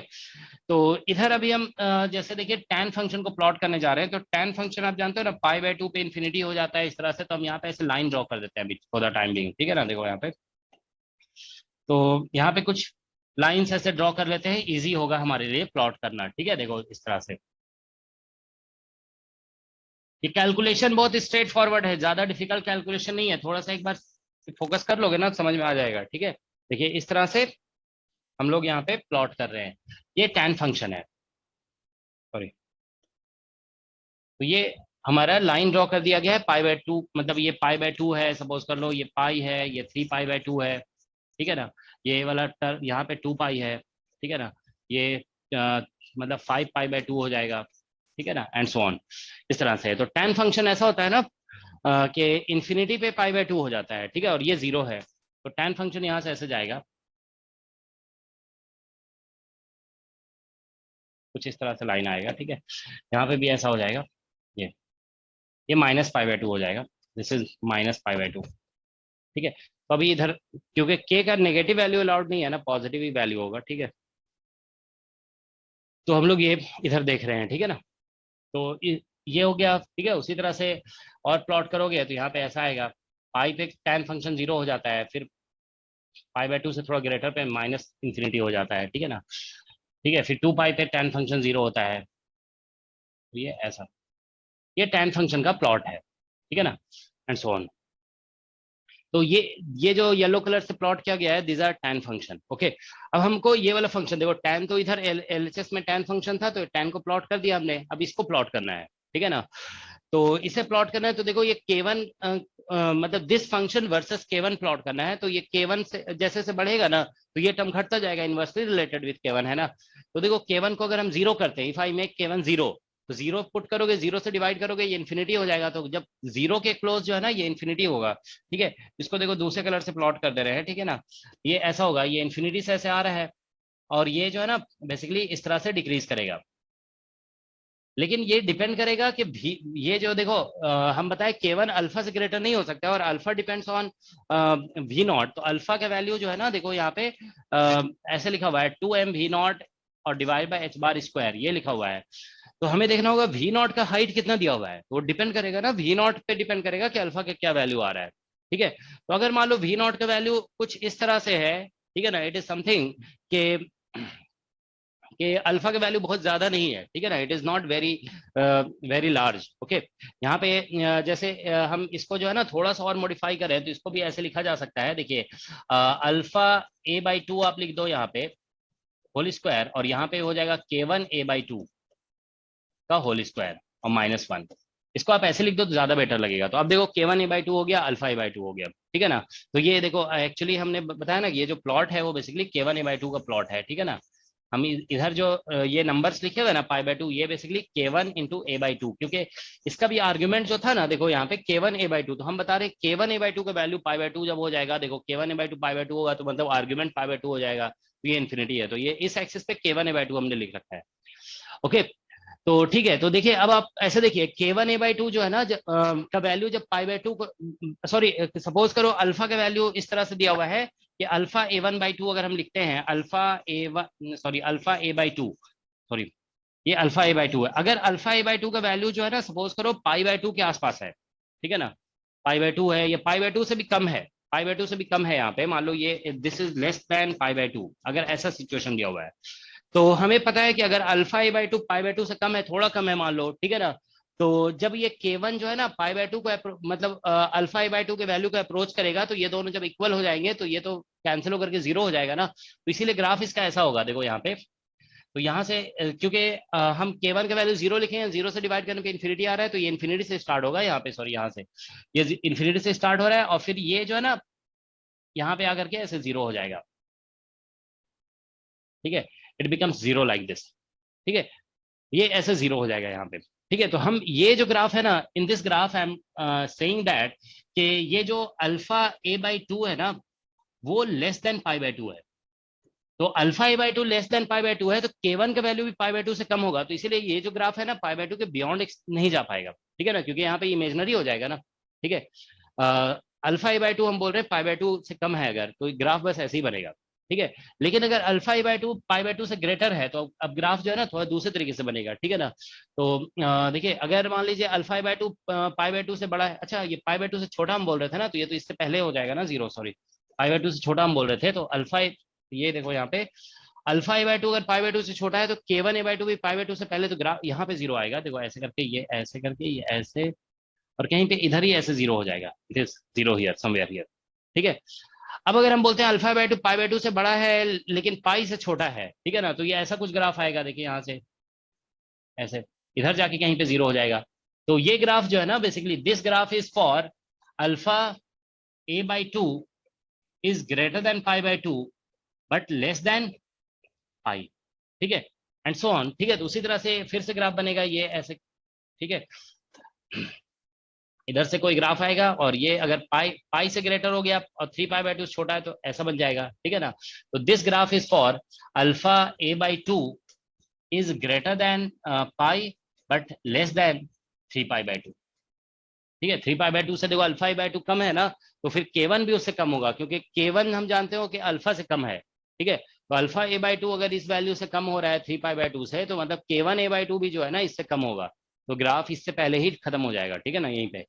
तो अब देखिए जैसे अगर हम ये बोलते हैं ना कि alpha a/2 is basically less than π/2, तो यहाँ से 2 तो कैंसिल हो गया, तो मतलब a बच रहा है यहाँ पे, तो हम लोग यहाँ पे a का वैल्यू अल्फा का वैल्यू लिख देंगे, तो 2m और इंटू v0 और divide by h bar square, ठीक है ना, लेस देन, और इंटू a भी यहाँ पे बच गया, लेस देन पाई हो जाएगा, तो यहाँ से v0 निकालोगे ना, तो v0 is less than pi square, देखो v0 स्क्वायर करना पड़ेगा, पाई square h bar square upon 2m और इंटू a स्क्वायर हो जाएगा, 2m इंटू a स्क्वायर। तो आप देखिए अगर हम इस कंडीशन को यूज करते हैं, if v0 is less then, देखो इस कंडीशन को यूज करने का मतलब हुआ, इस कंडीशन को यूज करने से हमें ये कंडीशन मिल रहा है, तो अगर आप इस कंडीशन को यूज कर रहे हैं ना, v0 less than pi square h bar square less than pi square h bar square upon 2m square, तो बेसिकली यहाँ पे हमें π/2 से पहले स्टॉप करना पड़ रहा है, π/2 से पहले। तो आप देखिए येलो लाइन और ब्लू लाइन का बस एक इंटरसेक्शन हो रहा है, अगर आप इस ग्राफ को देखते हो ना तो एक इंटरसेक्शन हो रहा है, तो इसका मतलब बस एक बाउंड स्टेट, एक ही सॉल्यूशन एग्जिस्ट करेगा। एक सॉल्यूशन एग्जिस्ट करने का मतलब है कि आपको एनर्जी का बस एक ही वैल्यू मिलेगा, ठीक है ना, that means there will be only one bound state, ठीक है, बस एक ही अलाउड एनर्जी है यहाँ पे, ठीक है, तो वन बाउंड स्टेट हो जाएगा, तो इसमें आप लिखोगे वन बाउंड स्टेट, ठीक है। तो लेकिन अभी आप देखिए ये जो डिस्कशन किया गया ना, ये डिस्कशन किया गया था सिमेट्रिक सॉल्यूशन का। अब देखो थोड़ा सा हम एसिमेट्रिक, अभी ग्राफ यही रहेगा हमारा, ठीक है ना, थोड़ा सा चेंज करेंगे, ठीक है ना, देखो हमें ज्यादा लिखने की जरूरत नहीं पड़ेगी, चेंज अपने आप हो जाएगा, ठीक है। अब देखिए हम जो सॉल्यूशन कंसीडर किए थे ना, देखो यहाँ पे ऊपर में लिखा गया था कि ये सिमेट्रिक सॉल्यूशन था। अगर हम कंसीडर करते हैं एसिमेट्रिक सॉल्यूशन, तो आप खुद ही समझ जाओगे कि एसिमेट्रिक सॉल्यूशन में क्या आएगा। एसिमेट्रिक सॉल्यूशन में जानते हो क्या है कि ये जो हम psi2 है ना, देखो यहाँ पे psi2 को हम cos लिए हुए थे, तो अब क्या हो जाएगा एसिमेट्रिक सॉल्यूशन में, बताइए in asymmetric solution what will you get, sine आ जाएगा, ठीक है ना। तो एक मिनट देखो आप खुद ही समझ जाओगे, यहाँ पे साइन लिखोगे, यहाँ पे तो psi3 तो ऐसा ही रहेगा, ठीक है। फिर डिफरेंशिएट करोगे तो यहाँ पे जो है ना देखो माइनस साइन नहीं आएगा। अब फिर से कैलकुलेशन नहीं करना है, समझ लेना है, ठीक है ना। तो देखो यहाँ पे माइनस, क्योंकि साइन का डिफरेंशिएशन डायरेक्ट कॉस आ जाएगा, तो यहाँ पे k1 बाहर आ जाएगा और कॉस बस बनेगा और यहाँ माइनस नहीं होगा। लेकिन psi3 में माइनस k2 है ना, तो इसमें तो माइनस आएगा ही, ठीक है ना। तो अब आप देखिए, आपको समझ में आ रहा है ना कि इसको जब आप फिर डिवाइड करोगे तो ये बन जाएगा आपका कॉस और ये है साइन, तो 2/1 करोगे तो यहाँ पे क्या आएगा, what will you get here, cot आएगा। लेकिन आपको ये समझ में आ रहा है कि एक माइनस साइन भी रहेगा, क्योंकि इसमें माइनस नहीं रहेगा और इसमें माइनस रहेगा, तो यहाँ पे कॉट आएगा और ये एक माइनस साइन भी रहेगा, ठीक है ना। तो इसीलिए ठीक है, तो ये कॉट आ गया। अब हम इसको अगर देखो उल्टा कर दें, ठीक है ना, जैसे k2/k1 आ गया यहाँ पे, वो तो आ ही जाएगा, ठीक है ना, k2/k1। तो अगर हम इसे इन्वर्ट कर देंगे तो कॉट फिर से tan बन जाएगा, ठीक है। तो tan बन गया यहाँ पे, तो k2/k1 देखो, k2 का वैल्यू हम लोगों ने ऐसे पुट कर दिया था k2, और फिर उसको हमने बेसिकली इस तरीके से लिख करके अल्टीमेटली ये इक्वेशन बना दिए थे, ठीक है। तो आपको समझ में आ रहा है कि अगर एसिमेट्रिक सॉल्यूशन हम लें, ठीक है ना, तो ये सब कुछ ऐसा ही रहेगा, ठीक है। बस हमें इसको उल्टा करना पड़ रहा है, तो ये जो टर्म है ना, एक माइनस साइन भी रहेगा यहाँ पे, ठीक है, और हमें इन्वर्ट करना पड़ रहा है, तो इसीलिए इसका भी इन्वर्स हो जाएगा और कॉट का इन्वर्स से tan आ जाएगा, ठीक है। तो इसका इन्वर्स आएगा यहाँ पे। Is this clear to all? तो ये इसका इन्वर्स आ जाएगा, ठीक है। तो देखो हम लोग एसिमेट्रिक सॉल्यूशन के लिए जब करेंगे ना, एसिमेट्रिक सॉल्यूशन, तो यहाँ पे आ जाएगा tan और k1a/2 is equal to minus of, ठीक है, 1/√अंडर, ठीक है, alpha square by k1 square और -1, ठीक है। आप लोग बताइए समझ में आया इतना, कि ये समझ में आया कि नहीं आया? इज दिस क्लियर और नॉट? इतना आ रहा है कि नहीं आ रहा है? ये जो आया वही आएगा, बस उसका इन्वर्स आ जाएगा, क्योंकि हम कॉट आया ना, कॉट को tan बनाने के लिए इसका इन्वर्स करेंगे, ठीक है ना। तो ये आ गया और एक माइनस साइन भी आ रहा है, ठीक है। तो अगर आप इसको भी देखिए उस तरह से लिखना चाहते हो जैसे ये लिखा हुआ है ना, तो इसको भी आप चाहते हो तो ऐसे लिख सकते हैं, ठीक है। This is equal to -1 divided by √अंडर, यहाँ पे अल्फा a/2 का होल स्क्वायर और यहाँ पे k1a/2 का होल स्क्वायर और -1 हो जाएगा, ठीक है। This is what we get, ठीक है। तो ये रिजल्ट आ रहा है, ठीक है। अब आप देखो एक्चुअली कभी भी ये ध्यान रखिए कि ऐसा नहीं होता है कि सब कुछ हम बुक से ही देख करके पढ़े, ठीक है ना। कुछ चीजें आप खुद से भी डेवलप कर सकते हो। देखो हमारे पास tan का ग्राफ बना हुआ है ना, tan का ग्राफ बना हुआ है। अब हमें एसिमेट्रिक सॉल्यूशन है, तो आपको LHS का तो ग्राफ बनाया हुआ है, आपको RHS का बनाना है ग्राफ। बताइए आप RHS का ग्राफ किधर बनेगा, कैसे बनेगा? ये है देखो हमारा 1/k1 स्क्वायर -1, ठीक है। तो ये माइनस साइन है, देखो ये जो ये नेगेटिव है ना, तो ये इससे तो पता चल गया कि हमारा ग्राफ जो बनेगा ना RHS का, वो नीचे की तरफ बनेगा, नीचे की तरफ, ठीक है। तो ये नीचे की तरफ बन रहा है। अच्छा आप ये बताइए, जैसे k1 को हम 0 को टेंड कराएंगे, k1 टेंड्स टू 0, तो देखो क्या हो रहा था, k1 टेंड्स टू 0 में ये जो है ना इन्फिनिटी की तरफ जा रहा था, it was going to infinity. तो ये इनवर्स ऑफ इन्फिनिटी आ जाएगा, तो कितना होगा, व्हाट इट विल बी, 0 हो जाएगा, है ना, इट विल बिकम 0। तो ये 0 से स्टार्ट होगा, ठीक है ना, इट विल स्टार्ट विद 0, ठीक है ना। ये यहाँ से, तो इसका दूसरा कलर यूज कर देते हैं, चलो इसमें जो है ना, मान लो हम व्हाइट कलर यूज कर रहे हैं, ठीक है। तो एसिमेट्रिक सॉल्यूशन के लिए देखिए हम व्हाइट कलर यूज कर रहे हैं, ठीक है।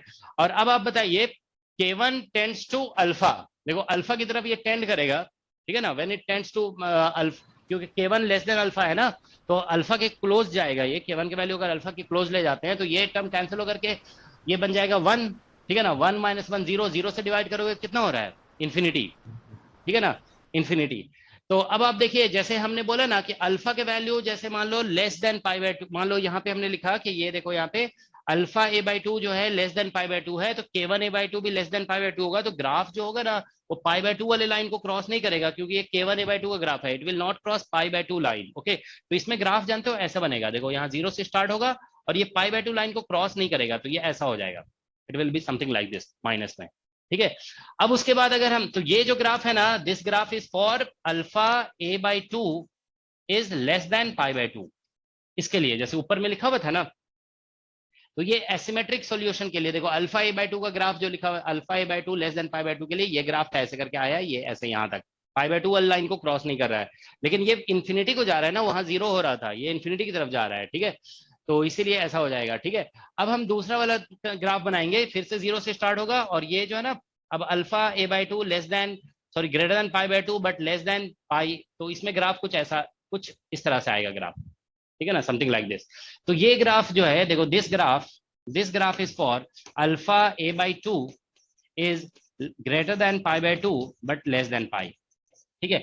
फिर उसी तरह से, ठीक है ना, क्योंकि पाई को क्रॉस नहीं कर सकता है, ठीक है ना, तो अब फिर थर्ड जो है ना इस तरह से आ जाएगा, ठीक है ना, समथिंग लाइक दिस, ऐसा। So this will be, this graph, ये जो ग्राफ है ना, this will be for alpha a by two is greater than pi but less than 3 pi by 2,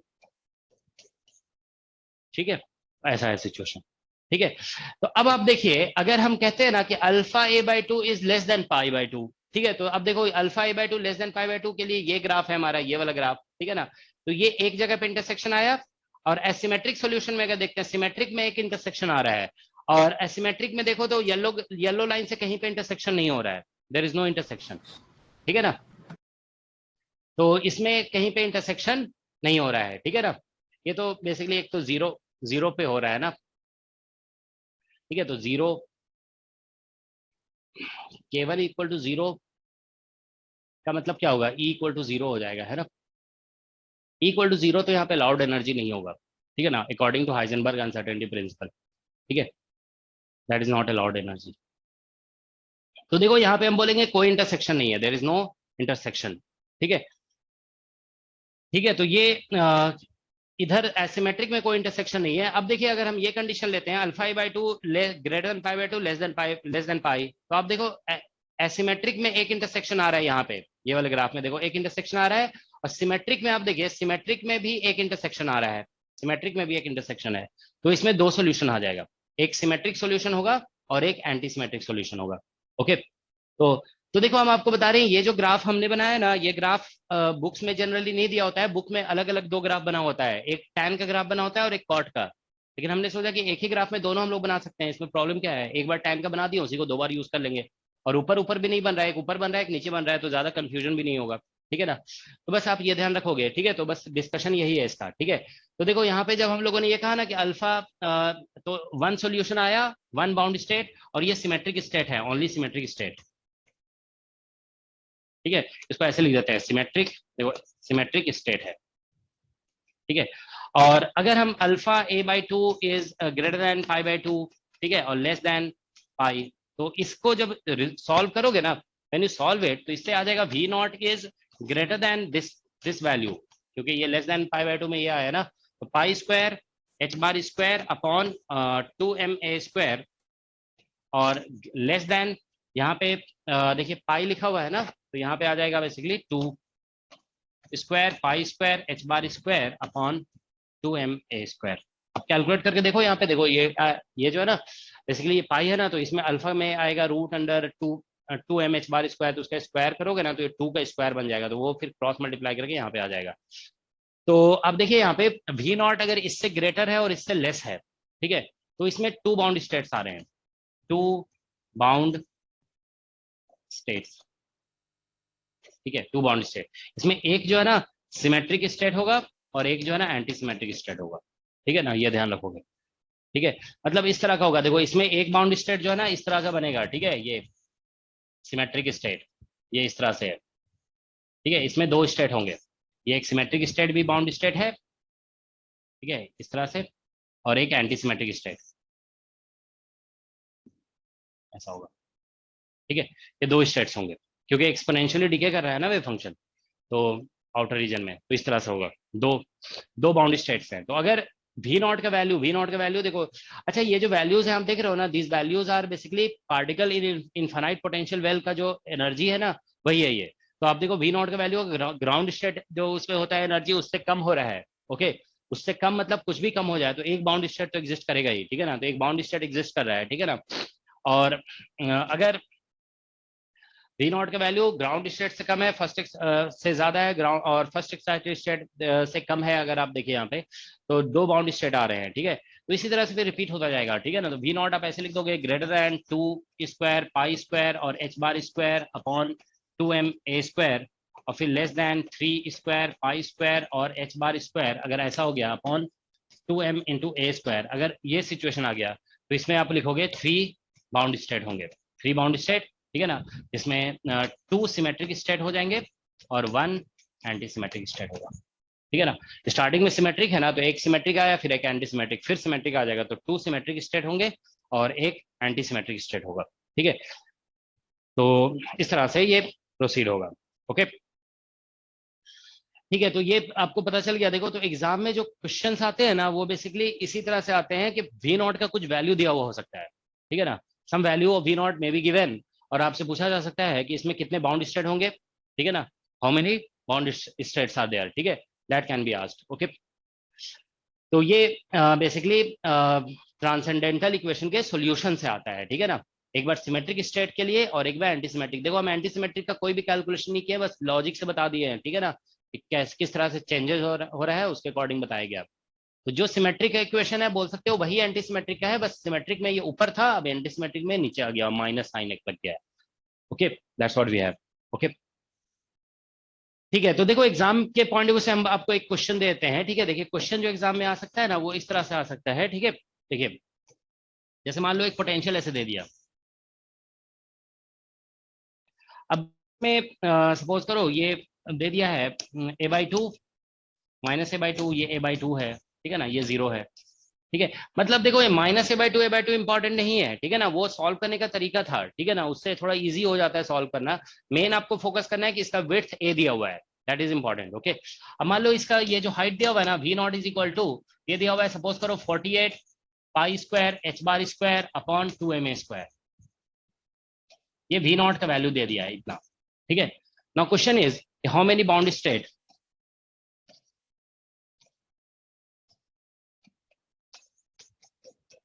exist, कितने बाउंड स्टेट एग्जिस्ट करेंगे, ठीक है। अब ये बताइए,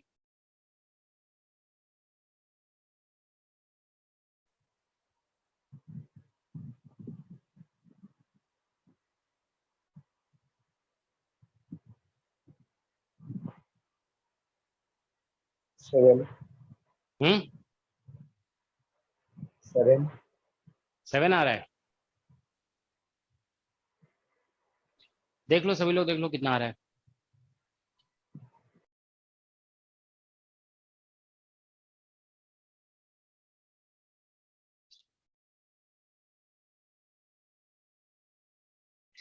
ठीक है, देखो ये जो है ना एनर्जी, यहाँ पे देखो वी नॉट जो दिया हुआ है, V naught is greater than 6 square pi square h bar square, है ना, अपॉन 2ma स्क्वायर, इससे ग्रेटर है बट लेस देन है 7 square pi square h bar square upon 2ma square, ठीक है ना। इससे अब देख रहे हो ना, इससे छोटा है 48 है ना, यहाँ पे 49 आ रहा है, ठीक है।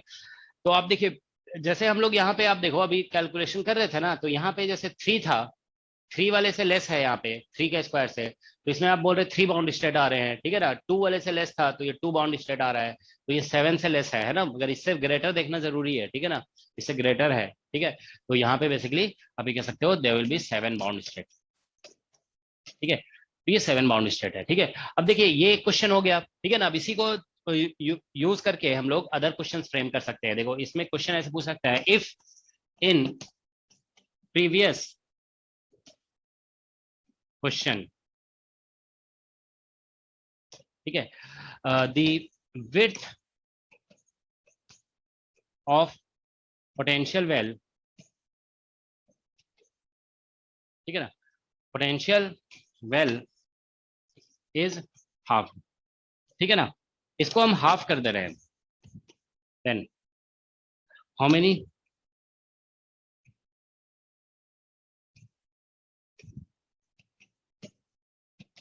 विल एग्जिस्ट, तो उस केस में कितने बाउंड स्टेट एग्जिस्ट करेंगे। मतलब सिचुएशन ऐसा था दिया हुआ, अब इसको बोला जा रहा है कि हम जो विड्थ है इसका वो हाफ कर रहे हैं, we are making width half, ठीक है। मतलब सब कुछ ऐसा ही है, ये बस इसका विड्थ को हाफ किया जा रहा है।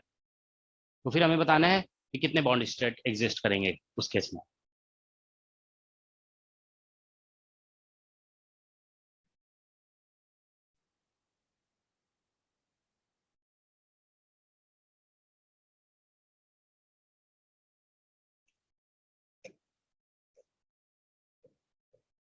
ठीक है, मतलब ये हाइट को चेंज नहीं, हाइट के बारे में कुछ नहीं बोला गया है, ठीक है ना, we are only talking about width. Okay, width को हाफ कर रहे हैं हम लोग। पोटेंशियल ये जो है इसके बारे में कुछ नहीं बोला गया ना, देखो जितना बोला जाएगा उतना ही तो सुनोगे, ठीक है ना। आपको जो बोला जा रहा है उस पर फोकस करो, ठीक है। पोटेंशियल के बारे में नहीं बोला गया, मतलब उसको चेंज नहीं किया गया, वो जो है वही रहेगा। आंसर 14 है। आंसर 14 आ रहा है। देखो इसमें ऐसा होगा बेसिकली, मतलब सॉल्यूशन करने के लिए आपको ऐसे बनाना पड़ेगा इसका फिगर। ये जो है ना -a/4 हो गया और ये -a/4 हो गया, सो दैट विड्थ जो है ना वो a/2 हो गया और इसका v0 जो है ना वो उतना ही दिया रहेगा, ठीक है ना। 48 पाई स्क्वायर, ये हाइट इसकी इतना ही है, pi square h² upon 2ma², ये दे दिया गया है। तो अब हमें बताना है कितना है, ठीक है ना। तो देखो इसमें क्या करना होगा हमें, बेसिकली v0 जो लिखा हुआ है ना इसको आपको थोड़ा रीराइट करना होगा। ये 48 पाई स्क्वायर और h² अपॉन, ठीक है ना, ये 2m और हमें यहाँ पे a/2 का होल स्क्वायर लिखना होगा, ठीक है ना, a/2 का होल स्क्वायर। और यहाँ पे हम जो है ना बेसिकली यहाँ पे हम कितना लिख सकते हैं, a/2 का होल स्क्वायर, तो यहाँ पे 4 लिख सकते हैं, ठीक है। So that's what we have now, is that okay? ऐसा ही होगा ना। देखो फिर से ये a/2 के टर्म में हम लिख दे रहे हैं, तो ये तो यहाँ से 12 आ जाएगा, तो v0 इज इक्वल टू हो गया 12 पाई स्क्वायर h², ठीक है, और यहाँ से 2m और इंटू a/2 का होल स्क्वायर, तो ये आ गया। तो अब देखो हम बेसिकली v0 को जो है ना हम विड्थ पहले a था तो a के टर्म में लिखा हुआ था, अब a/2 के टर्म में लिख दिया। तो ये जो v0 दिया हुआ है ना, देखो v0 this is less then, ठीक है, यहाँ पे 3 वाले से बड़ा है ये, देखो 3² pi square h² upon 2m और इंटू विड्थ यहाँ पे a/2 है, ठीक है। इससे आप देखिए ग्रेटर है, but it is less then 4² pi square h² upon 2m और इंटू a/2 का होल स्क्वायर, ठीक है। तो इससे बड़ा है देखो, क्योंकि 9 यहाँ पे आ रहा है, तो इससे ग्रेटर है और इससे लेकिन स्मॉलर है, ठीक है। तो इसलिए इसका आंसर जो होगा, ठीक है ना, आंसर बाउंड स्टेट, आंसर होगा bound state is equal to 4, ठीक है ना, 4 बाउंड स्टेट होंगे, ठीक है। अभी हम लोग यही तो डिस्कस कर रहे थे ना कि जो पार्टिकल में बॉक्स के टर्म में जो एनर्जी होता है ना, ground sorry particle infinite potential well का जो एनर्जी होता है उससे v0 को कंपेयर करते हैं, ठीक है। तो उसके एनर्जी से कंपेयर करने पे यहाँ पे 4 से लेस और 3 से बड़ा है, लेकिन 4 से अगर लेस है, ऐसा नहीं कि 4 से लेस है तो 4 हो जाएगा, ऐसा नहीं है। आपको देखना होगा 3 से ग्रेटर होना चाहिए, ठीक है ना, और 4 से कम तो फिर 4 होगा, अगर 3 से भी लेस हो जाएगा तब तो 3 हो जाएगा फिर, ठीक है ना। तो इसीलिए इसका बाउंड स्टेट 4 आ जाएगा, ठीक है। तो देखिए कभी कभी एग्जाम में जानते हो ऐसे क्वेश्चंस पूछ दिए जाते हैं आपको। देखो ये समझ में आ गया ना कि अगर मान लीजिए इसका विड्थ जो है ना, सॉरी इसकी हाइट को हम कांस्टेंट रखते हैं और विड्थ को जो है ना हम कम कर रहे हैं, तो आप देखो ना, आपने देखा ना विड्थ को कम करने से नंबर ऑफ बाउंड स्टेट कम हो जा रहा है, ठीक है। तो उसके रिवर्स हम बोल सकते हैं, विड्थ को अगर ज्यादा करेंगे तो नंबर ऑफ बाउंड स्टेट बढ़ जाएगा, ठीक है ना। और ये तो ऑब्वियस है कि इसका हाइट को ज्यादा करेंगे ना, हाइट को ज्यादा करेंगे तो फिर क्या बोलते हैं basically number of bound state उस केस में भी इंक्रीज करेगा, ठीक है। तो ये कंक्लूजन आप ध्यान रखोगे, ठीक है ना। जैसे मान लीजिए देखो कंक्लूजन,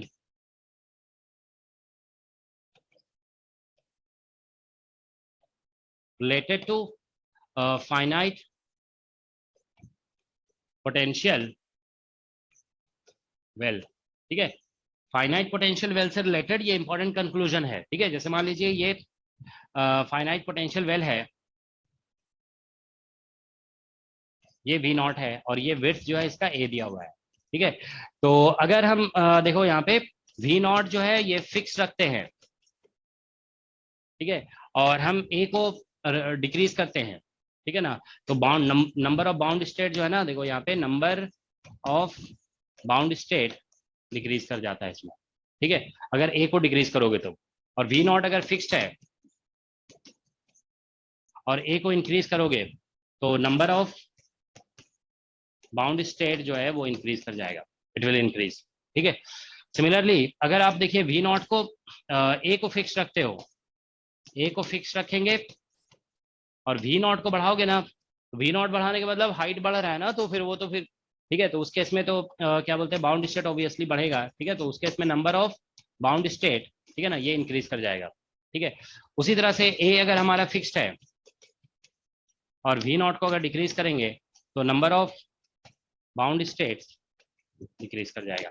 ये क्वेश्चन पूछा जाता है एग्जाम में, ठीक है, तो इसको ध्यान रखेंगे, ठीक है, ये बेसिक है। तो इससे क्वेश्चन जो है देखिए नंबर ऑफ बाउंड स्टेट्स का पूछा जा सकता है, और क्या कहते हैं ये विड्थ का और हाइट का क्या इफेक्ट होता है नंबर ऑफ बाउंड स्टेट का, ये पूछा जा सकता है, ठीक है ना। ज्यादा चांस है कि नंबर ऑफ बाउंड स्टेट का, और ये मतलब मेनली यही दो क्वेश्चंस पूछे जा सकते हैं, और कभी जो है ना वेव फंक्शन प्लॉट करने के लिए पूछा जा सकता है इसमें डिफरेंट स्टेट्स के लिए, ठीक है ना।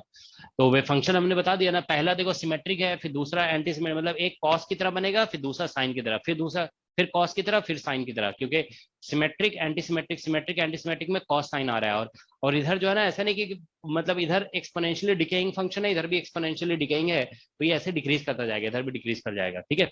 So that's how you plot the wave function, okay, ठीक है। अब देखिए आप लोग ये आप पढ़ चुके हो ना, तो अब देखिए इससे रिलेट करके कोई भी क्वेश्चन आएगा ना तो आंसर हो जाना चाहिए। तो हम देखो एक क्वेश्चन दे रहे हैं आप लोगों को, इसको आप आंसर करेंगे। देखिए आप लोगों ने जैसे सिंपल हार्मोनिक ऑसिलेटर पहले पढ़ा, उसके बाद फिर पढ़ा आपने half simple harmonic oscillator, half simple harmonic oscillator, ये पढ़ा आपने, ठीक है ना। तो देखो सिंपल हार्मोनिक ऑसिलेटर में आपने एनर्जी ऐसे पढ़ा, मान लो H क्रॉस ओमेगा और n प्लस हाफ। तो इसमें हमने बोला कि एनर्जी जो होगा, ठीक है, इसमें था n इक्वल टू 0 होता है, 1 होता है, 2 होता है, 3 होता है, ठीक है ना, एंड सो ऑन। इसमें हम लोग पढ़े एनर्जी वही होगा H क्रॉस ओमेगा और n प्लस हाफ, ठीक है ना। इसमें बस n का वैल्यू याद है कितना बताया गया था, व्हाट वाज n स्टार्टिंग? 135। हाँ 135 था, ठीक है ना, 1357 इस तरह से था, ठीक है ना। अब बताइए इसमें आपको लॉजिक पता है कि why 135 was allowed in this case, half simple harmonic oscillator में? इसमें 0 क्यों नहीं अलाउड है? why 0 is not allowed here?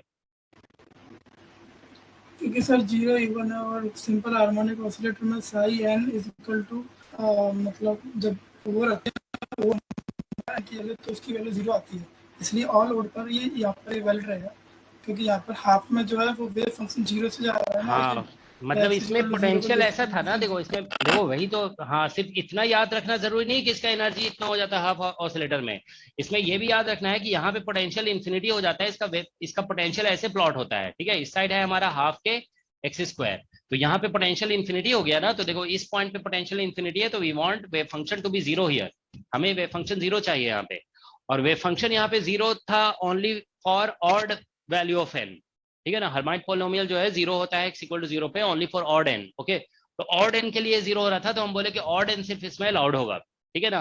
तो इसीलिए हमने मतलब जो सिंपल हार्मोनिक ऑसिलेटर का एनर्जी था, जो वेव फंक्शन था, हम बोले सब कुछ वही रहेगा, बस ये ऑड वाला अलाउड होगा, इवन वाला यहाँ पे अलाउड नहीं होगा, ठीक है ना।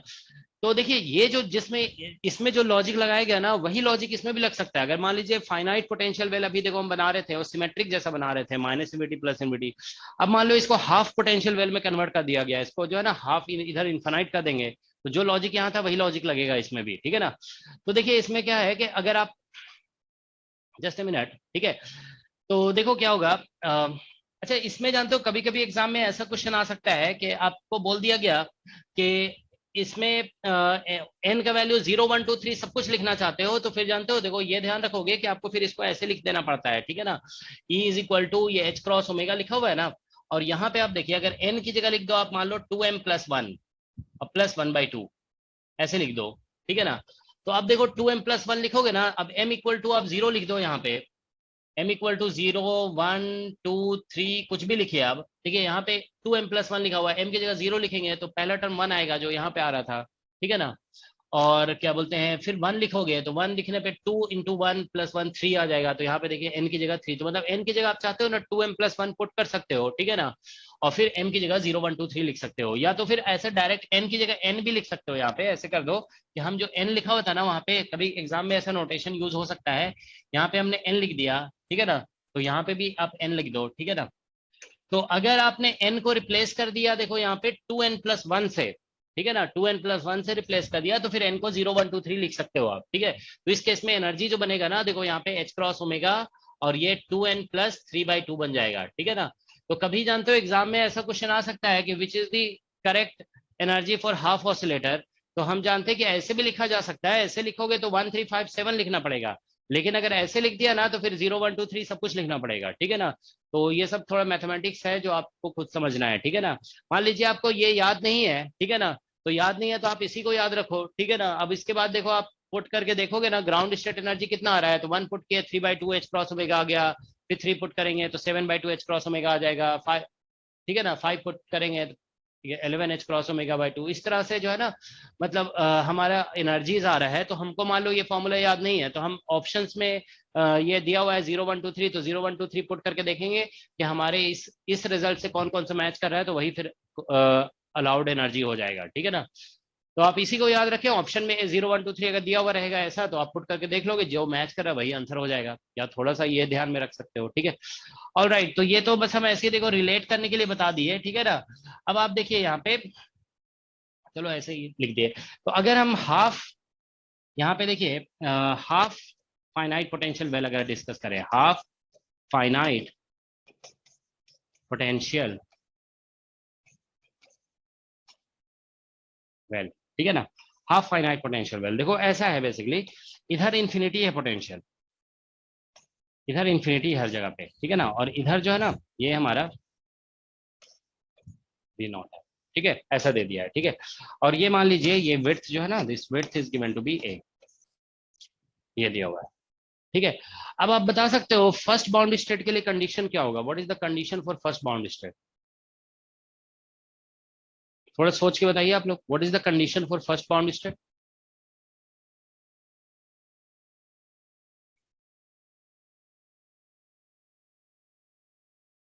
कोई सॉल्यूशन डेवलप नहीं करना है, आप पढ़ चुके हैं ना वहां पे, पूरा फुल विड्थ वाले केस को पढ़ चुके हो, ठीक है ना। उसमें हाफ कर दिया गया, ठीक है, बस मान लो ये 0 है, ठीक है ना, ये 0 है, और ये हमारा A है, x इक्वल टू A, ठीक है। तो 0 पे इन्फिनिटी है पोटेंशियल, ठीक है ना, इधर मतलब पोटेंशियल इन्फिनिटी हो गया हर जगह पे। पोटेंशियल इन्फिनिटी है तो इसके बियॉन्ड हर जगह वेव फंक्शन 0 हो जाना चाहिए, ठीक है। तो ये है कंडीशन। तो आप बता सकते हैं कि व्हाट आर कंडीशन फॉर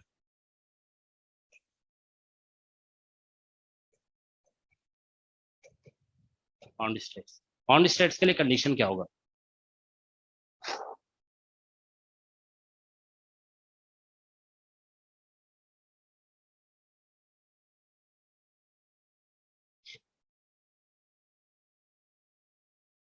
थोड़ा सा बस आपको रिलेट करना है दोनों, देखो फाइनाइट का और इनफाइनाइट का, सॉरी फाइनाइट पोटेंशियल वेल अभी था ना आपके पास, वहाँ उससे बस रिलेट कर देना है, ठीक है, you will get the answer. थोड़ा सा बस आपको थिंक करना है, ओके। इसीलिए तो हम हार्मोनिक ऑसिलेटर डिस्कस कर रहे थे ना, कि देखो ऐसा केस हम लोग हार्मोनिक ऑसिलेटर भी कर चुके हैं। हार्मोनिक ऑसिलेटर फुल, ये फुल हार्मोनिक ऑसिलेटर था, फिर ये हाफ को हमने पढ़ा, ठीक है ना। तो ये रिलेट करके ही तो पढ़ाया गया था, ऐसा तो नहीं कि अलग अलग दोनों को पढ़ाया गया, ठीक है। वैसे ही ये है कि आपने फुल पढ़ लिया है ना, तो अब हाफ पढ़ना है, तो उसको रिलेट करके ही पढ़ना है, ठीक है ना।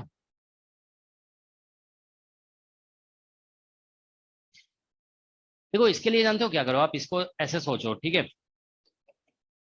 ये पहली बात तो देखो यहाँ पे x इक्वल टू 0 पे सर पोटेंशियल जो है ना, एंटी सिमेट्रिक वेव फंक्शन बस एग्जिस्ट हाँ करेंगे। एंटी सिमेट्रिक वाले सिर्फ अलाउड हो गए यहाँ पे, क्योंकि x इक्वल टू 0 पे इन्फिनिटी एंड पोटेंशियल तो 0 हो जाना चाहिए। तो वहाँ पे x इक्वल टू 0 पे साइन फंक्शन 0 हो रहा था, तो एंटी सिमेट्रिक वेव फंक्शन सिर्फ अलाउड होगा यहाँ पे, ठीक है।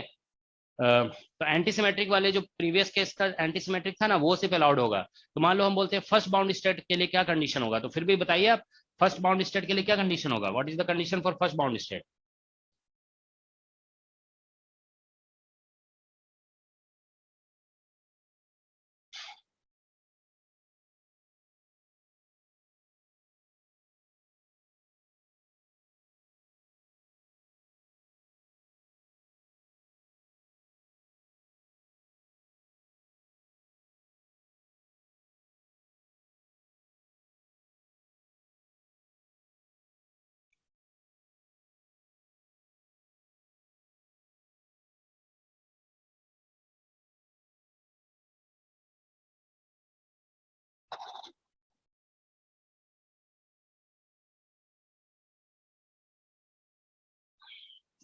ठीक है, देखो इसमें जो है ना, इसके लिए आपको क्या करना होगा, ये जो भी पढ़ा ना आपने, एक बार उसको वापस इसमें जाइए, ठीक है ना। सही, कहाँ लिखे थे,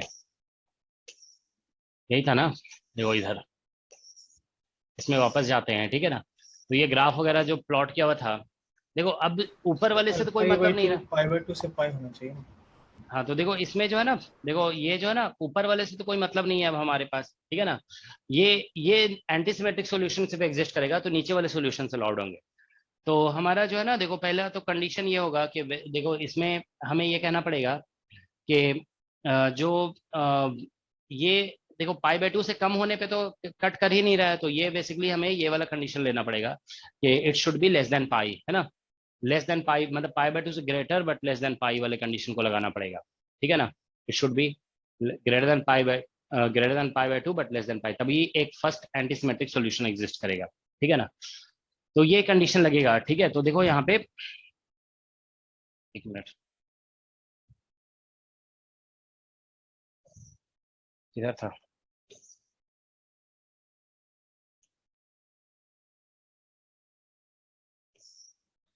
तो एक मिनट अभी ला रहे हैं, ये इधर था, है ना।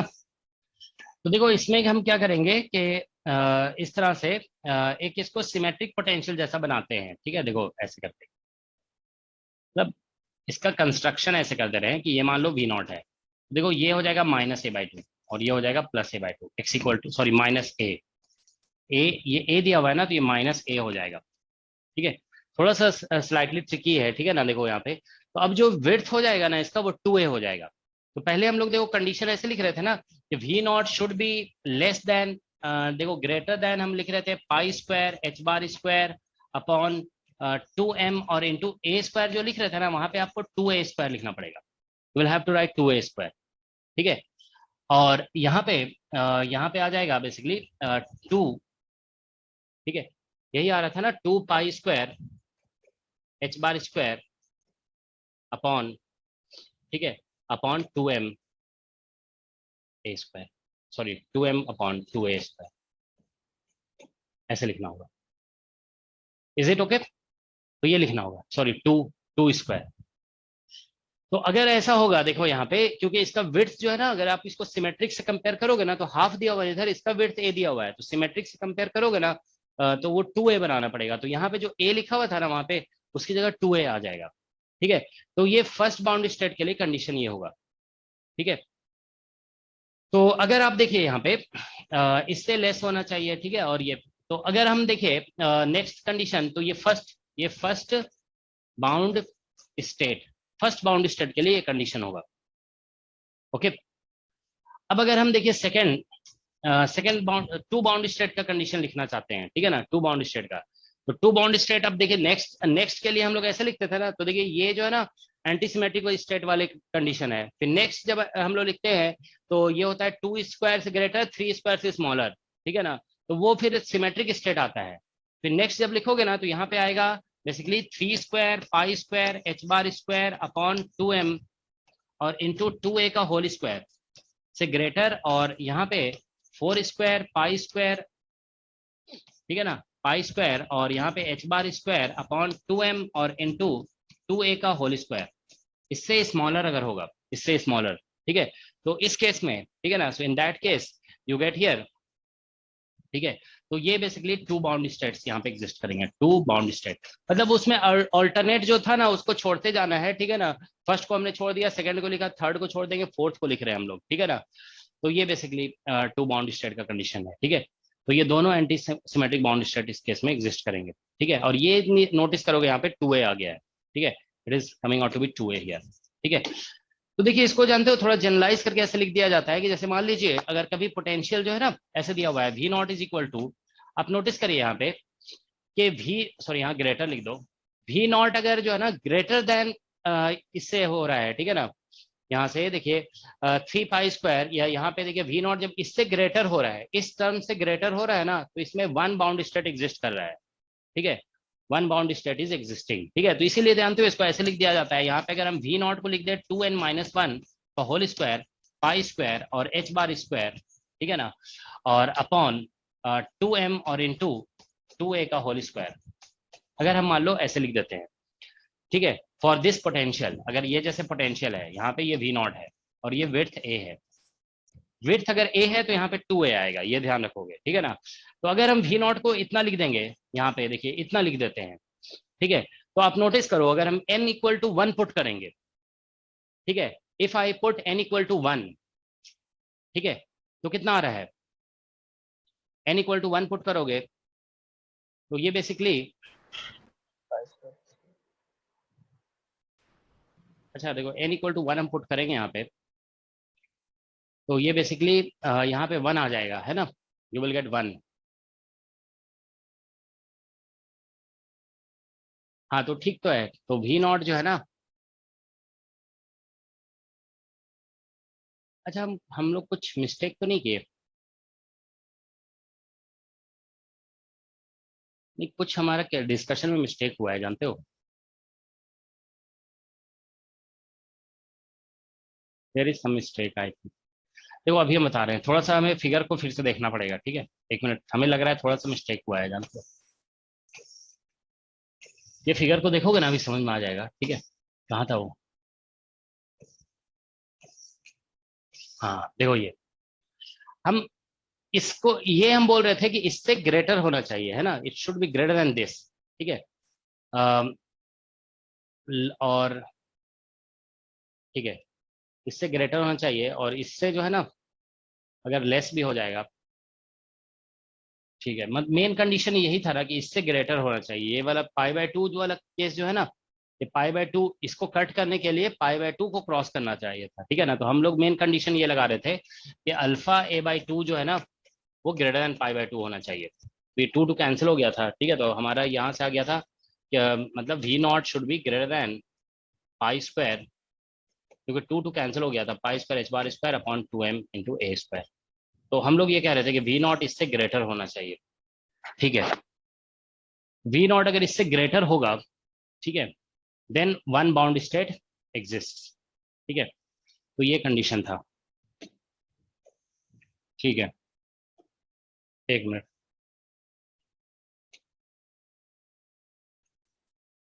देखिए कहाँ चला गया,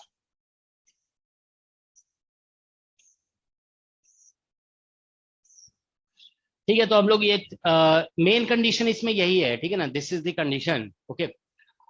इसमें जानते हो हम लोग एक्चुअली ऐसे भी लिख सकते हैं, ठीक है ना, देखो यहाँ पे बेसिकली ये आप नोटिस कर रहे थे ना अभी ग्राफ में, अगर हम यहाँ 2 लिखे हुए हैं ना, देखो 2 का इतना इंपॉर्टेंस है नहीं एक्चुअल में, एक्चुअली आप नोटिस करो यहाँ पे जो है ना, यहाँ पे 2 का उतना इंपॉर्टेंस नहीं है, क्योंकि अगर हम यहाँ पे 3 भी लिख देंगे ना लेस देन 3, तो देखो यहाँ पे क्या हो रहा है कि यहाँ पे फिर नेक्स्ट में जो है ना 3 आ जा रहा है, ठीक है, देखो यहाँ पे नेक्स्ट में फिर ऐसे 2 नहीं आ रहा है, यहाँ पे नेक्स्ट में 3 आ रहा है, तो अगर V नॉट जो है ये 3 से ग्रेटर हो रहा है, इट इज ग्रेटर देन 3, ठीक है ना, यहाँ पे 3 से ये ग्रेटर हो रहा है, तो फिर हमारा सेकंड बाउंड स्टेट आने का चांस बन रहा है, तो हम डायरेक्टली यहाँ पे ये भी बोल सकते हैं कि अगर ये V नॉट जो है ना 3 वाले टर्म से यहाँ पे 3 जो आ रहा है उससे कम हो जाएगा, तो हमारा फर्स्ट बाउंड स्टेट एग्जिस्ट करेगा, ठीक है ना।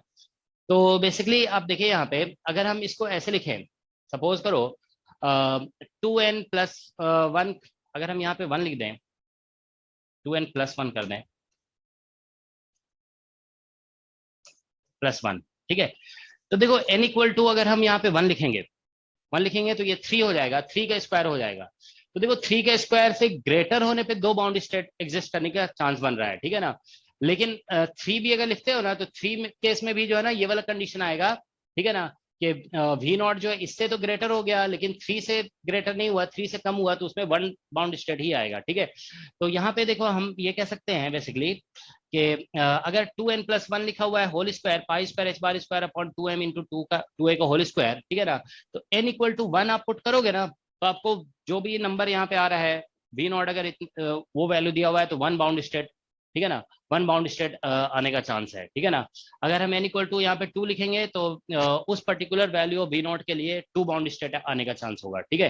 तो ये बेसिकली अगर V नॉट इतना दिया हुआ है ना, देखो इफ इसको मतलब मेन डिस्कशन तो चलो ठीक है यही है, लेकिन यहाँ से भी आप एक कंक्लूजन निकाल सकते हो कि अगर इस तरह से दिया गया है तो इस केस में if V naught = this much then n bound state exist, ठीक है।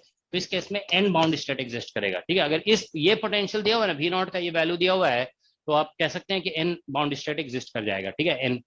n यहाँ पे लिखा हुआ है, तो there will be n bound states. Alright, logic समझ में आया सभी को? क्योंकि देखिए यहाँ पे लिखा हुआ है V naught is less then 2 pi square h bar square और बेसिकली 2ma का होल स्क्वायर, ठीक है ना, ऐसा लिखा हुआ है।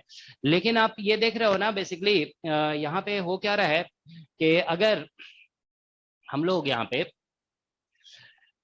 ठीक है, अगर हम लोग इसमें इस यहाँ पे जैसे 2 स्क्वायर लिखा हुआ है ना, तो फिर यहाँ 2 स्क्वायर से ग्रेटर नहीं बोला जा रहा है, 3 स्क्वायर से ग्रेटर बोला जा रहा है। तो मतलब 2 स्क्वायर से ग्रेटर भी हो जा रहा है ना, तो भी एक्चुअली 1 बाउंड स्टेट ही एग्जिस्ट करेगा। तो मतलब ये तो लिखना मतलब उतना यहाँ पे जरूरी नहीं था, इट वॉज नॉट नेसेसरी, ठीक है ना। तो ये नेसेसरी नहीं था यहाँ पे, ठीक है। जो ज्यादा नेसेसरी था ना वो 3 था यहाँ पे, कि पोटेंशियल जो है 3 से छोटा है या 3 से मतलब, तो 3 से छोटा है तो 1 बाउंड स्टेट, यहाँ पे 3 के स्क्वायर से छोटा है ना, तो 1 बाउंड स्टेट एग्जिस्ट करेगा, ठीक है ना।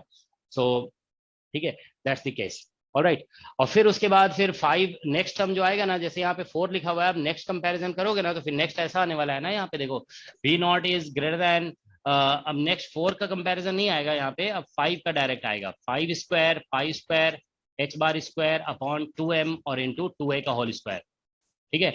इससे ग्रेटर और फिर लेस देन, ठीक है ना, यहाँ पे 6 आ जाएगा, 6 square pi square h bar square, ठीक है, अपॉन 2m और इंटू 2a का होल स्क्वायर।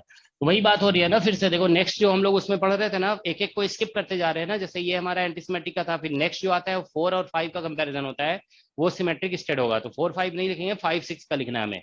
तो फिर से देखो 4 से लेस हुआ, लेकिन 4 से ग्रेटर होने का कोई कंडीशन आ ही नहीं रहा है यहाँ पे, तो मेन कंडीशन ये 5 का है, तो मेन कंडीशन ऑड नंबर का है, ठीक है ना। वही देखो यहाँ पे ये 2n+1 ऑड नंबर हो गया, ठीक है ना। तो अगर हम इस तरह से लिख देते हैं, ठीक है, तो n इक्वल टू अगर 0 लिखोगे तो बेसिकली ये वाला टर्म आ जाएगा, पहला टर्म, ठीक है ना। तो इस पोटेंशियल के लिए n0 लिखोगे तो 0 बाउंड स्टेट आ गया बेसिकली, ठीक है। n इक्वल टू 1 लिखेंगे तो 1 बाउंड स्टेट आ रहा है, ठीक है। तो इस तरीके से आप इसको लिख सकते हैं, ठीक है। So that's what you are getting, ठीक है। तो ये डिस्कशन हो गया बेसिकली एसिमेट सॉरी हाफ पोटेंशियल वेल का, ठीक है। तो एक क्वेश्चन देखो दिया हुआ है इसमें ग्रिफिथ में, ठीक है ना। This question is given in Griffiths book. अच्छा, ये डिस्कशन जानते हो, दिस डिस्कशन इज ट्रू, मतलब ऑल दिस, ये हम देखो नोट में लिख दे रहे हैं, note all this discussion are true, ठीक है, व्हेन एवर, ठीक है ना, whenever depth of potential well is V naught. Depth of potential well जो है V नॉट होना चाहिए। देखो यहाँ से यहाँ तक का मतलब डिफरेंस जो है ना, डिफरेंस कितना है, V नॉट का डिफरेंस है, ठीक है ना यहाँ पे। तो V नॉट को यूज करके ही डिस्कशन चल रहा है ना। तो सारा जो अभी तक प्रीवियस जो भी डिस्कशन किया गया ना, जैसे कहने का मतलब ये है कि अगर मान लो कभी ऐसा आ गया कि यहाँ पे पोटेंशियल दे दिया 0 और यहाँ पे पोटेंशियल दे दिया 0 और यहाँ पे दे दिया पोटेंशियल -V नॉट, तो अभी भी देखो डिफरेंस जो है ना इन दोनों का वो V नॉट का ही है। So all this discussion will hold in that case also, ठीक है। तो उस केस में भी होल्ड करेगा, ठीक है। तो main thing is that difference should be V not, okay. तो कभी कभी बुक्स में आप देखोगे ऐसा भी लिखा हुआ होता है, ठीक है, ठीक है। तो देखो एक क्वेश्चन आप देखोगे ग्रिफिथ की बुक में ऐसे दिया हुआ है, ठीक है ना। It is something like this कि ये हाफ पोटेंशियल है, यहाँ पे देखिए पोटेंशियल जो है ना इधर इन्फिनिटी हो गया, V is equal to infinity. यहाँ पे पोटेंशियल जो दिया हुआ है ना, यहाँ पे ये V नॉट दिया हुआ है, ठीक है ना, या -V नॉट दिया हुआ है कुछ, ठीक है। और यहाँ पे V इक्वल टू 0 दिया हुआ है, ठीक है, इस तरह से दिया हुआ है, ठीक है, -V नॉट है यहाँ पे, ठीक है। और इसका विड्थ A दिया हुआ है, दिस विड्थ इज A। और इसमें V नॉट का वैल्यू दिया हुआ है, V naught is equal to 32 pi square h bar square upon 2ma square, ठीक है, ऐसा लिखा हुआ है, ठीक है। So question is how many bound states exist. ये क्वेश्चन ग्रिफिथ के क्वांटम मैकेनिक्स के बुक में दिया हुआ है, ठीक है ना। दिस विड्थ इज A और यहाँ पे 0 दिया हुआ है, -V नॉट लिखा हुआ है, ठीक है ना। और फिर V नॉट का वैल्यू दिया हुआ 32 pi square h bar square, ठीक है ना, upon 2ma square. So how many bound state exist, ठीक है। लेफ्ट साइड में भी E इक्वल टू 0 है। क्या हुआ, ये x इक्वल टू 0 और ये x इक्वल टू A है, हाँ। लेफ्ट में भी v इक्वल टू अच्छा इंफिनिटी। अरे इन्फिनिटी का ही तो डिस्कशन चल रहा है ना, तो यहाँ पे इन्फिनिटी है पोटेंशियल, हाफ पोटेंशियल है, ठीक है ना। तो ये पूछा गया इसमें कितने बाउंड स्टेट एग्जिस्ट करेंगे।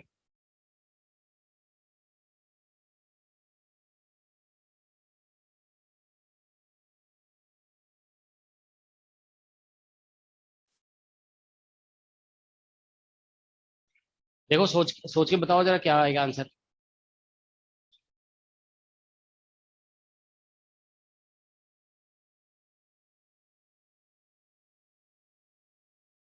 11 सर। 11 आ रहा है।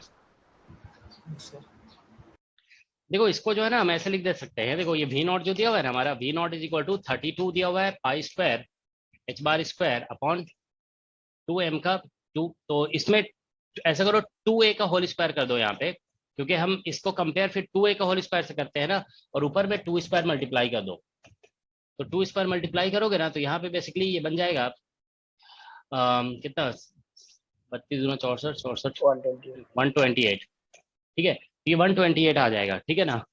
एक मिनट, 128 और ये पाई square h bar square upon और यहाँ पे 2 और अच्छा उसमें शायद जो है ना यहाँ पे 2 नहीं दिया हुआ है, ठीक है ना इसमें, क्योंकि 2 से ये कैंसिल हो जाता है ना, 2 इज नॉट गिवन, आप देख लोगे ग्रिफिथ की बुक में 2 नहीं दिया हुआ है, तो इसको 2 को हटा देते हैं यहाँ से, ठीक है ना। तो 2 अगर देखो 2 नहीं दिया हुआ था, यहाँ पे हम 2 लिखना चाहते हैं, जैसे 2m और इंटू 2a का होल स्क्वायर लिखना चाहते हैं, तो एक 2 भी मल्टीप्लाई करना पड़ेगा हमें, ठीक है ना। जैसे यहाँ पे एम ग्रिफिथ में जो है ना ma स्क्वायर ही दिया हुआ है, ठीक है ना। तो हम देखो 2 भी यहाँ पे 2 नहीं था मान लो, तो हम 2 यहाँ पे लिख रहे हैं, तो एक 2 से भी ऊपर मल्टीप्लाई करेंगे यहाँ 2 लिखने के लिए, तो 2 से मल्टीप्लाई कर दोगे, तो यहाँ पे फिर जो है ना एक 2 और लगेगा, तो ये हो जाएगा 256, ठीक है ना, पाई स्क्वायर एच बार स्क्वायर, ठीक है ना, और यहाँ पे 2m और इंटू 2a का होल स्क्वायर, ठीक है। तो अभी देखो हम लोग यहाँ पे ऐसे लिख रहे थे ना, यहाँ पे जो हम लोग अभी बता रहे थे, ये देखो 2n+1 का होल स्क्वायर अगर होगा, ठीक है ना, पाई स्क्वायर एच बार स्क्वायर, तो यहाँ पे जो ये निकला है ना, सॉरी यहाँ से देखो इसमें जो निकला ना ये 256 यहाँ पे आ गया, तो इसको अगर हम 2n+1 का होल स्क्वायर से कंपेयर करें, ठीक है, ये 256 है तो ये 16 हो जाएगा ना, तो 2n+1 इज इक्वल टू 16 हो गया, ठीक है ना। तो n जो निकल रहा है ना यहाँ से, ठीक है, n is coming out to be कितना आ रहा है 15/2, ठीक है, तो ये बेसिकली n का वैल्यू निकल रहा है। तो यहाँ पे देखिए बेसिकली तो 15/2 निकल गया ना, तो basically n is equal to कितना आ गया 7.5, तो 7.5 हायर नंबर नहीं होगा, इसमें लोअर नंबर ही लेना पड़ेगा, तो n इज इक्वल टू 7 आ जाएगा, 7 बाउंड स्टेट्स आ गया 7,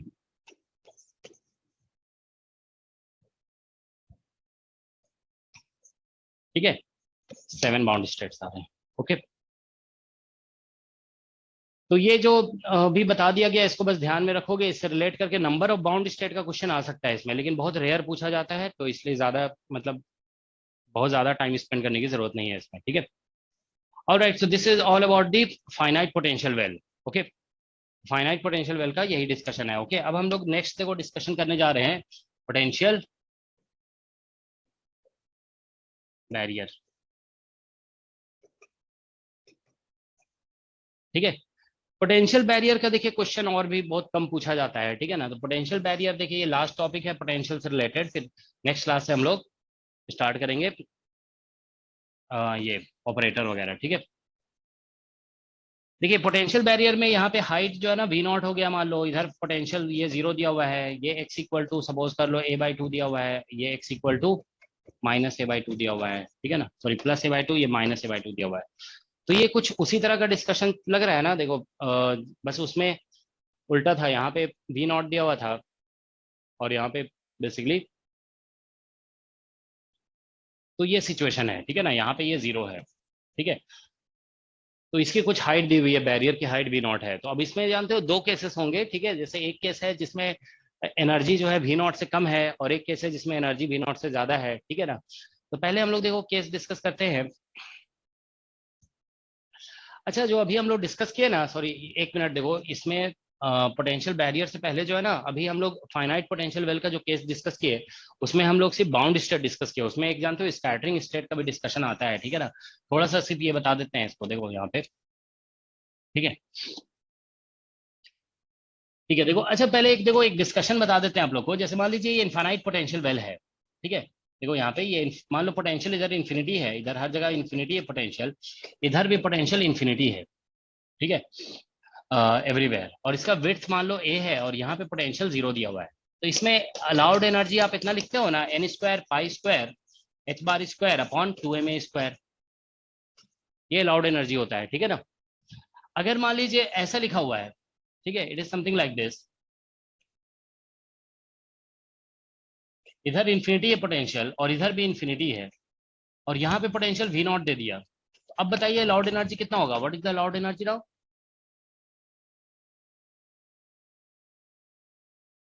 विड्थ भाई ए है, तो देखो यहाँ पे पोटेंशियल जो है ना कांस्टेंट हम जस्ट ऐड कर दिया जाता है ना जब भी एनर्जी में, तो आप ध्यान रखो एनर्जी बस उतना इंक्रीज कर जाता है, ओवरऑल पोटेंशियल में कोई चेंज नहीं आया ना, बस एक कांस्टेंट में ऐड किया गया है। तो इसमें ध्यान रखोगे ये ऐसा लिखा जाता है n square pi square h bar square upon 2ma square और यहाँ पे प्लस v नॉट आ जाएगा। ओके, तो यहाँ पे अगर प्लस माइनस वी नॉट लिख देते हो ना, तो यहाँ पे वैसे ही माइनस वी नॉट भी आ जाएगा। अगर प्लस वी नॉट यहाँ पे लिख दोगे पोटेंशियल तो प्लस वी नॉट, अगर माइनस वी नॉट लिखोगे तो माइनस वी नॉट आ जाएगा, ठीक है ना। तो एनर्जी का formula overall remains the same, बस अगर कांस्टेंट हम यहाँ पे ऐड किया गया तो वो कांस्टेंट इसमें एनर्जी में ऐड हो जाता है। तो अलाउड एनर्जी अब इतना लिखा जाएगा। ओके ठीक है, तो अब देखिए क्या है कि हम लोग फाइनाइट पोटेंशियल वेल में थोड़ा सा स्कैटरिंग स्टेट डिस्कस कर लेते हैं। देखिए फाइनाइट पोटेंशियल वेल, ठीक है, फाइनाइट पोटेंशियल वेल में अब हम लोग बाउंड स्टेट डिस्कस कर चुके हैं ना, स्कैटरिंग स्टेट। बाउंड स्टेट में कंडीशन आपको बता दिया गया, क्या क्या होता है कंडीशन बाउंड स्टेट का, स्कैटरिंग स्टेट, ठीक है। तो स्कैटरिंग स्टेट के लिए देखिए क्या होगा इसमें कि हम लोग अगर जैसे ये पोटेंशियल दिया हुआ है, ठीक है ना, यहाँ पे पोटेंशियल वी नॉट है, ठीक है, यहाँ पे पोटेंशियल वी नॉट है, यहाँ पे पोटेंशियल जो है 0 है, ठीक है, दिस इज माइनस a/2 और दिस इज प्लस a/2, ठीक है।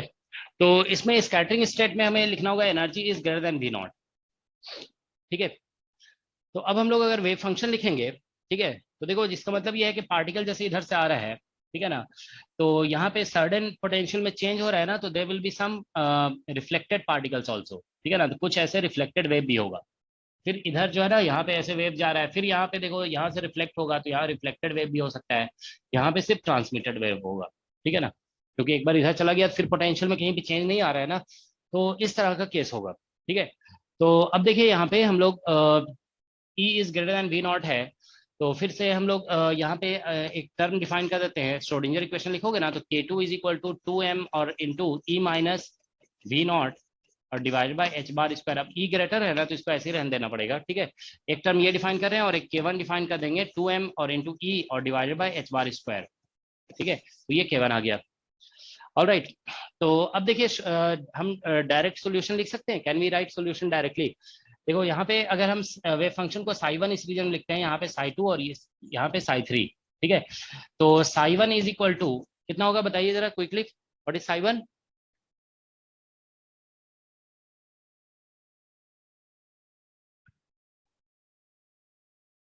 बिना श्रोडिंगर इक्वेशन सॉल्व किए हुए लिखना है। अब आपको देखो थोड़ा इतना प्रैक्टिस हो गया ना, आप जल्दी से बता सकते हो आप, ठीक है। इसमें देखो a की power iota k2x plus b some constant c1 e power iota और ऐसे लिखना होगा ना k2x और प्लस सम c2 और e to power minus iota k2x, ऐसे ही होगा ना, क्योंकि श्रोडिंगर इक्वेशन में ये वाला टर्म आ जाएगा, ठीक है। इस रीजन में पोटेंशियल v नॉट है तो उसमें k2 आ जाएगा। अब ये ग्रेटर ये पॉजिटिव टर्म होगा, ठीक है ना, तो वहां पे ऐसा बनेगा d2 psi1 by dx square plus k2 square आएगा, तो उसके रूट्स जो है ना आयोटा k2 और माइनस आयोटा k2 आएंगे, ठीक है। और इसमें भी देखो पोटेंशियल वही फिर सिमेट्रिक एंटी सिमेट्रिक वाला केस आ रहा है ना इसमें, तो psi2 जब आप लिखोगे ना psi2 तो इसमें दोनों फिर ऐसे लिख दोगे यहाँ पे ये psi3 और साइन, ठीक है, कि यहाँ पे हम लोग इस रीजन में k1 लिख रहे हैं ना k1x, ठीक है, या फिर c3 cos k1x। तो ये हो गया एंटी सिमेट्रिक सॉल्यूशन, ठीक है, एंटी सिमेट्रिक, ठीक है, और ये जो है हमारा सिमेट्रिक आ गया। ठीक है, सिमेट्रिक सॉल्यूशन। ओके, ठीक है, तो अब देखिए क्या होगा। So that's what we have. Okay, तो और साई 3 लिखोगे, व्हाट इट विल बी, देखो हम लोग क्या क्या यूज कर चुके हैं, C1 C2 C3। अब इसको लिखोगे ना तो ऐसे साई 4 हो जाएगा, और e to the power iota और K2x। इस रीजन में भी तो वही होगा ना कि V0 है तो ये K2 ही यूज होगा। ठीक है, इतना आएगा। बताइए इसमें माइनस वाला टर्म नहीं आएगा, आपको ये बताया जा चुका है ना कि देखो माइनस जब लिखते हैं, ये वाला टर्म लिखते हैं, तो वो basically negative, this represents wave going in negative direction. Okay, minus जो लिखा हुआ है यहाँ पे, wave going in positive direction, तो इसमें वेव सिर्फ पॉजिटिव में जा रहा है ना, तो इस तरह से आ जाएगा। ठीक है, तो इसमें जानते हो एक ट्रांसमिशन कोएफिशिएंट निकाला जाता है, फिर वही बाउंड्री कंडीशन वगैरह सब कुछ लगाना पड़ेगा। So when you apply boundary condition, इसमें देखो बहुत सारे अननोन है ना, C1 C2 C3 C4, 4 unknown है, तो आपको 4 इक्वेशन भी चाहिए होंगे। ठीक है ना, तो बेसिकली 2 इक्वेशन यहाँ से मिलेगा, 2 इक्वेशन यहाँ से मिलेगा। ठीक है ना, तो उसे सॉल्व करने के लिए। ठीक है, तो देखो क्या होगा कि जब आप boundary condition, so using boundary condition, ठीक है, वी कैन कैलकुलेट। ठीक है, तो हम लोग कैलकुलेट कर सकते हैं, देखिए C4/C1 मॉडुलस स्क्वायर, ये निकाल सकते हो आप, C4/C1 मॉडुलस स्क्वायर। ठीक है ना, बाउंड्री कंडीशन लगा करके बस ये निकाल लेना होगा। ठीक है, तो ये आप निकाल कर देख लोगे कितना आ रहा है, इतना इंपॉर्टेंट नहीं है, इसलिए जरूरी नहीं है, मेन होता है वेव फंक्शन वगैरह लिखना आना चाहिए आपको। ठीक है, तो ये जब निकालोगे ना तो देखो ये जो है ना C4 जो है ट्रांसमिटेड वेव है।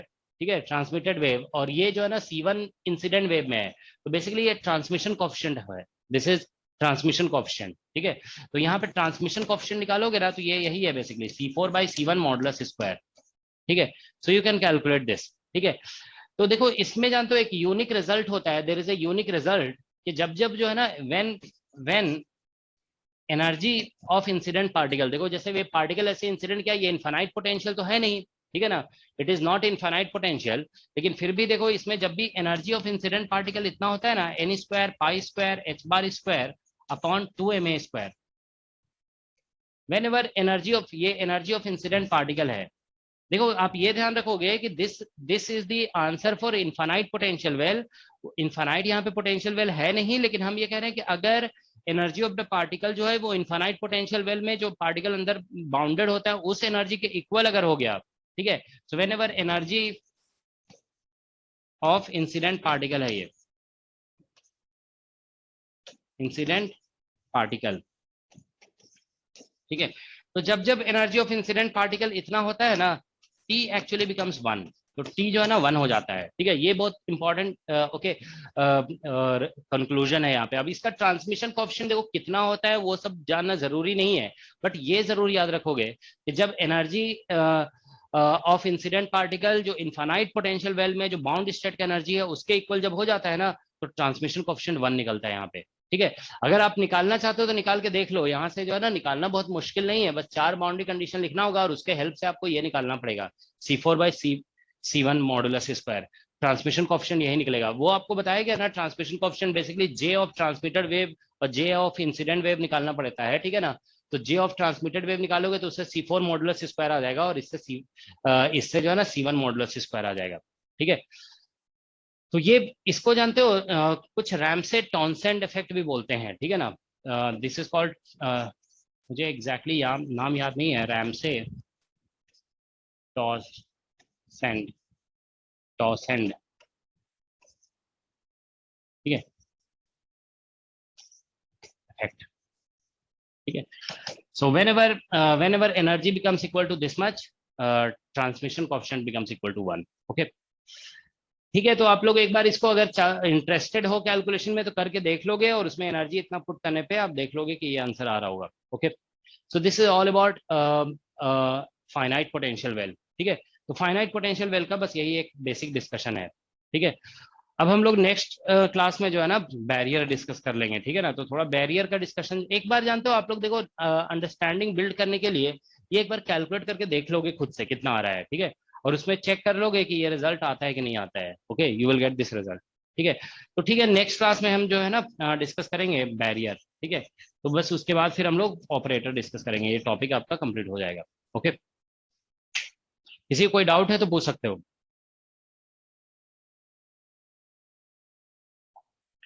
ये रैम से लिखा हुआ है, ठीक है ना, एक मिनट, इसका जो है ना यहाँ पे रैम से ही नाम है इसका, शायद रैम से टॉनसेंट इफेक्ट, टॉनसेंट टॉनसेंट इफेक्ट। ये एटॉमिक मतलब सिस्टम में ये इफेक्ट ऑब्जर्व किया जाता है एक्चुअल में। कभी कभी ऐसा होता है ना कि जैसे मान लीजिए एक एटम है, उसमें लाइट इनसे मान लीजिए कोई दूसरा पार्टिकल स्कैटर किया गया है, ठीक है ना, ऐसा, तो कभी कभी ये पाया जाता है कि मतलब पार्टिकल जो है ना मतलब इस तरह से क्रॉस कर जाता है कि मतलब एटम यहाँ पे है ही नहीं है, ठीक है ना, sometimes it crosses as if atom is not there, okay, मतलब 100% ट्रांसमिशन हो जाता है, ठीक है। तो सिमिलर इफेक्ट आइटम्स में ऑब्जर्व किया गया है 3D के केस में, ठीक है। ये तो 1D था लेकिन 3D में ऐसा ऑब्जर्व हुआ है, ओके।